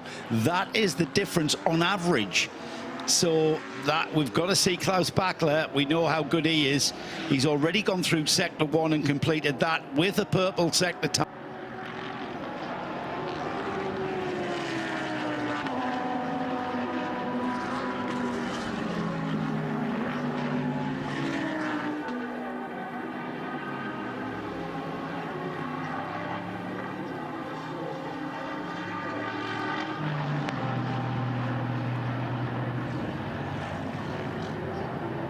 As early as you possibly can at the apex of those two tight hairpins. And that sector last year was where the Porsche was quick. When we ran it in July last year, but Porsche was quick in Sector 1 and indeed in Sector 3 last year. But Klaus Bachler, using his ability, it's just gone away a bit in Sector 2, albeit he does still hold the best time in Sector 2. So let's see if this is going to be an improvement for Klaus Bachler. He's just got to find a tiny bit more, but no, he's backed off. He's backed off. 6 minutes and 15 seconds left to go. Is Klaus Bachler preparing for another run? I think he may well be. Yes, he is. He's just prepping for another run. So stand back. Well, he was purple in Sector 1. He was yellow, which means he wasn't as quick as anything he's done previously in Sector 2. However, he wasn't slow by any means. Here we go then into the first sector on the next lap on the cards for this car. We're getting towards 5 minutes. We're just under 6, so we're getting towards it. He's backed off again, Peter. So he did look like he was beginning to start a fast run. Now he's backed off. He's into the Del Rio hairpin. It's kind of a 2 hairpins to double apex corner that you have to sort of make completely one turn. Just keep the steering turned. and then through the left-hander at turn 6 and onto the back straight. He will, and he's weaving. Yeah. He's weaving to keep the heat in the tyres. So maybe he's just waiting for a bit of traffic clearance. The team maybe telling him, what do you think? I thought it was traffic to start with, but when he slowed down again, that was what confused me. I think, of course, the dashboard on the car will tell you what the tyre temperatures will be. It'll tell you what the tyre pressures will be as well. Kobe De Bruyker goes very, very wide for the Red Ant Racing car at the final corner. In fact, so much so there's a little bit of muck on the front right of the car. But yeah, coming back to Klaus Bachler, I think he's just trying to get that tyre temperature and pressure into exactly the window and go for one final push with 4 minutes and 43 seconds left. So he could actually have more than one push lap if he wished to. And it just needs to find that he's 200ths of a second behind on the average. So he's maybe got to find a 10th or so to change that over. Well, let's not discount Red Ant Racing's number 93, Kobe De Bruyker, looked really fast through the first section of turns 1. That's turns 1, 2 and 3, the Del Parco chicane, absolutely flinging it through the first part and then anchoring to get it through the left-hand middle part of the chicane. However, not a green or indeed purple. Not even green for Kobe De Bruyker there. So maybe those tyres have cried enough, and albeit they'll be able to perform, but just not enough to optimise and get that car back on the front row, or consolidate that already front row. As I say that, he's just put in a green sector 2 with 35.666. So whether he's on target to beat his qualifying time of a 33.2, we have to wait to see a little bit longer. We have to wait a little bit longer, Peter. That we will, yeah. Green for personal best as Kobe De Bruyker was maybe a little bit messy in sector 1 possibly, but the fastest lap in this session so far is a 132.6 from Klaus Bachler. Second quickest is the Ferrari of Ryan Dalziel, 133.1. So there's half a second between the quickest of Bachler and the second place car. So the Porsche Proton Huber competition looking very, very strong, and Bachler likewise in his absolute best in sector 2. Here comes Bachler then, 24.4 in the yeah. So he's sort of not bad in sector 1. Sector 2, absolute best. Is it going to be an improvement now? It looks like he's tracking up at the moment. Coming into sector 3, Klaus Bachler, the star of the Porsche, one of many stars of Porsche factory. Massive oversteer coming out through the turn 16 to complete the lap. Is it going to be an improvement? It's a 132.5 and it's pole for Proton Huber competition provisionally, but Red Ant Racing, Joe, they're going personal best in sector 1. This is going to the wire. Yeah, absolutely. This is classic stuff here. As the Klaus Bachler Proton Huber car, the orange and purple car there, continues round. Red Ant's car, the number 93, though, that's not done quite yet. With a green second time in sector 1, he's gone yellow, but a 35.7 is not a slow time, and if he can pick up time in the all-important final sector, which he's almost completed here, he's round the Del Caro hairpin, through the kink at 15, and then onto the curve of Misano. That completes the lap.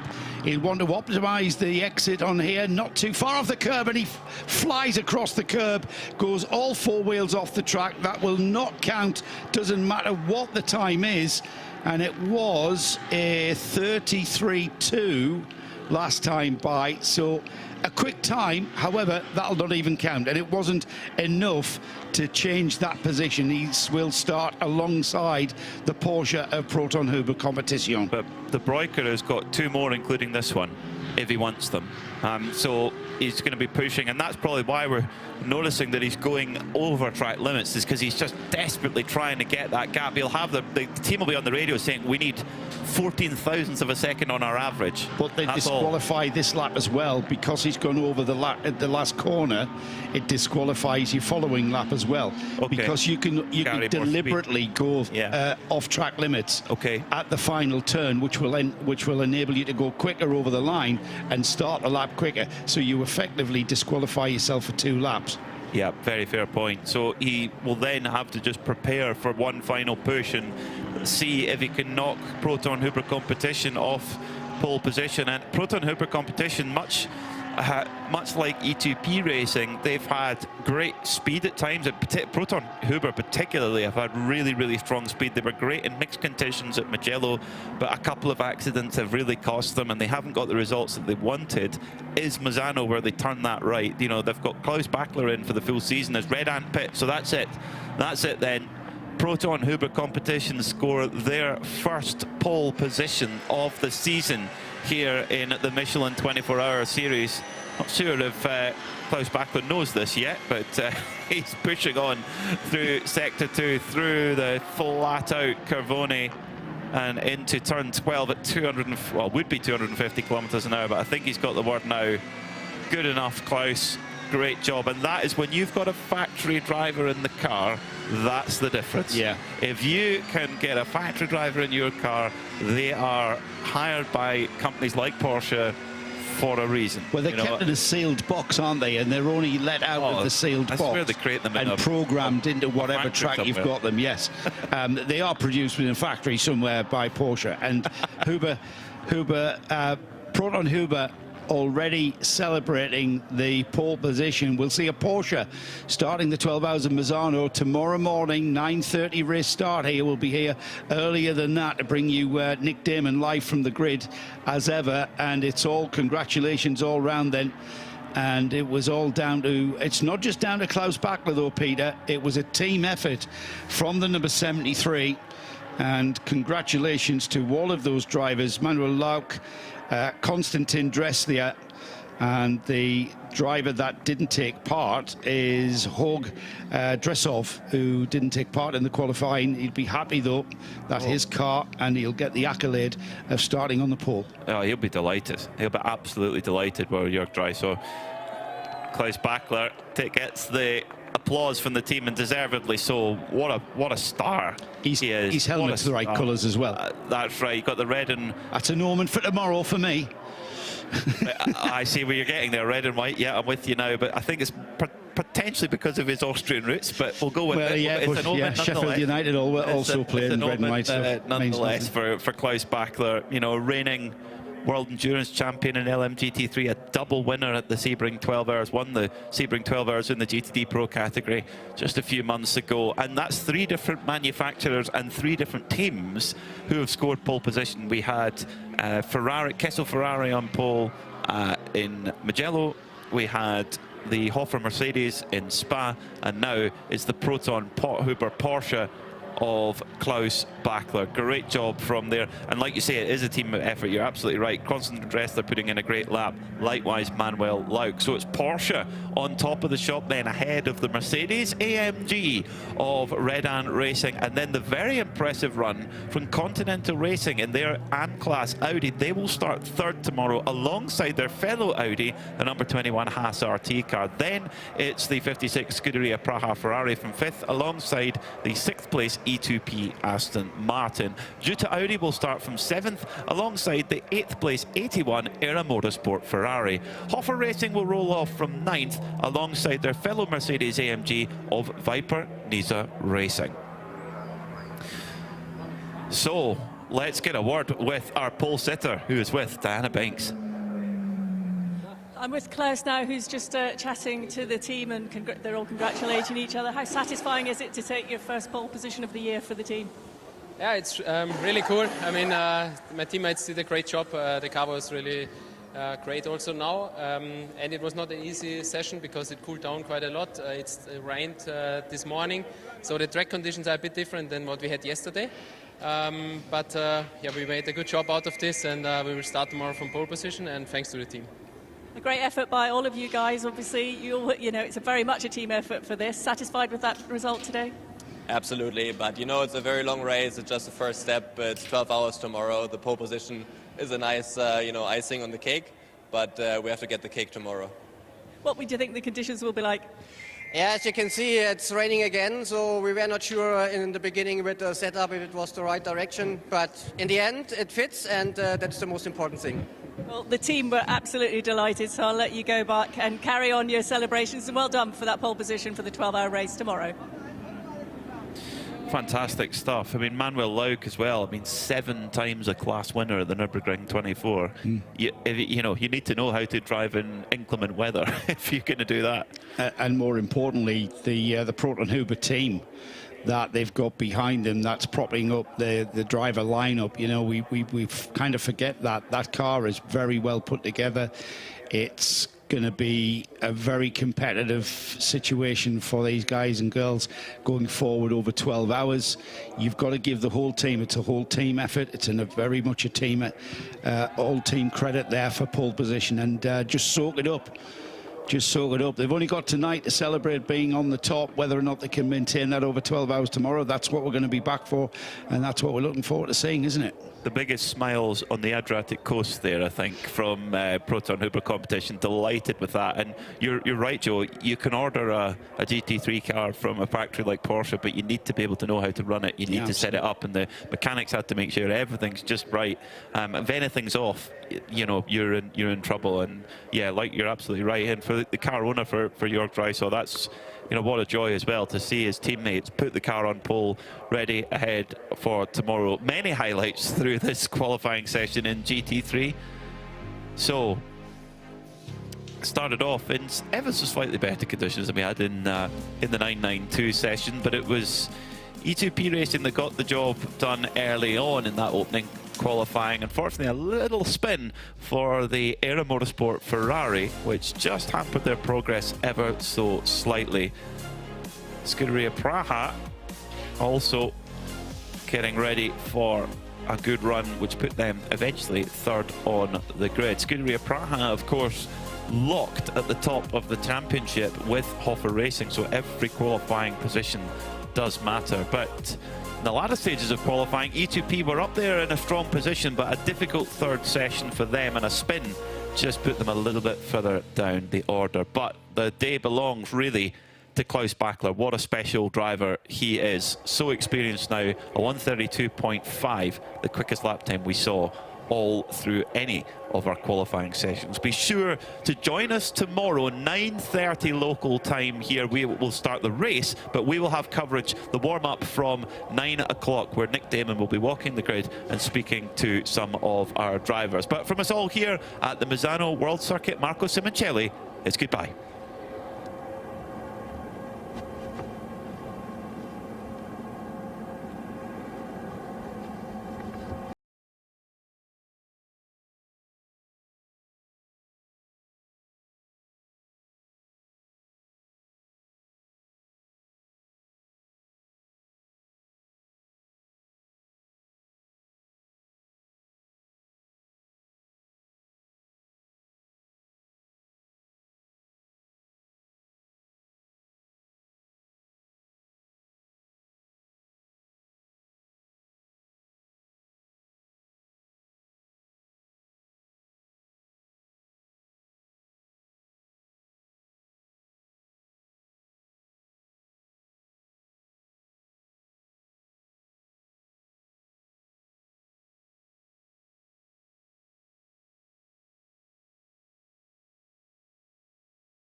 Q&Q Pharmacy, quality healthcare at affordable price.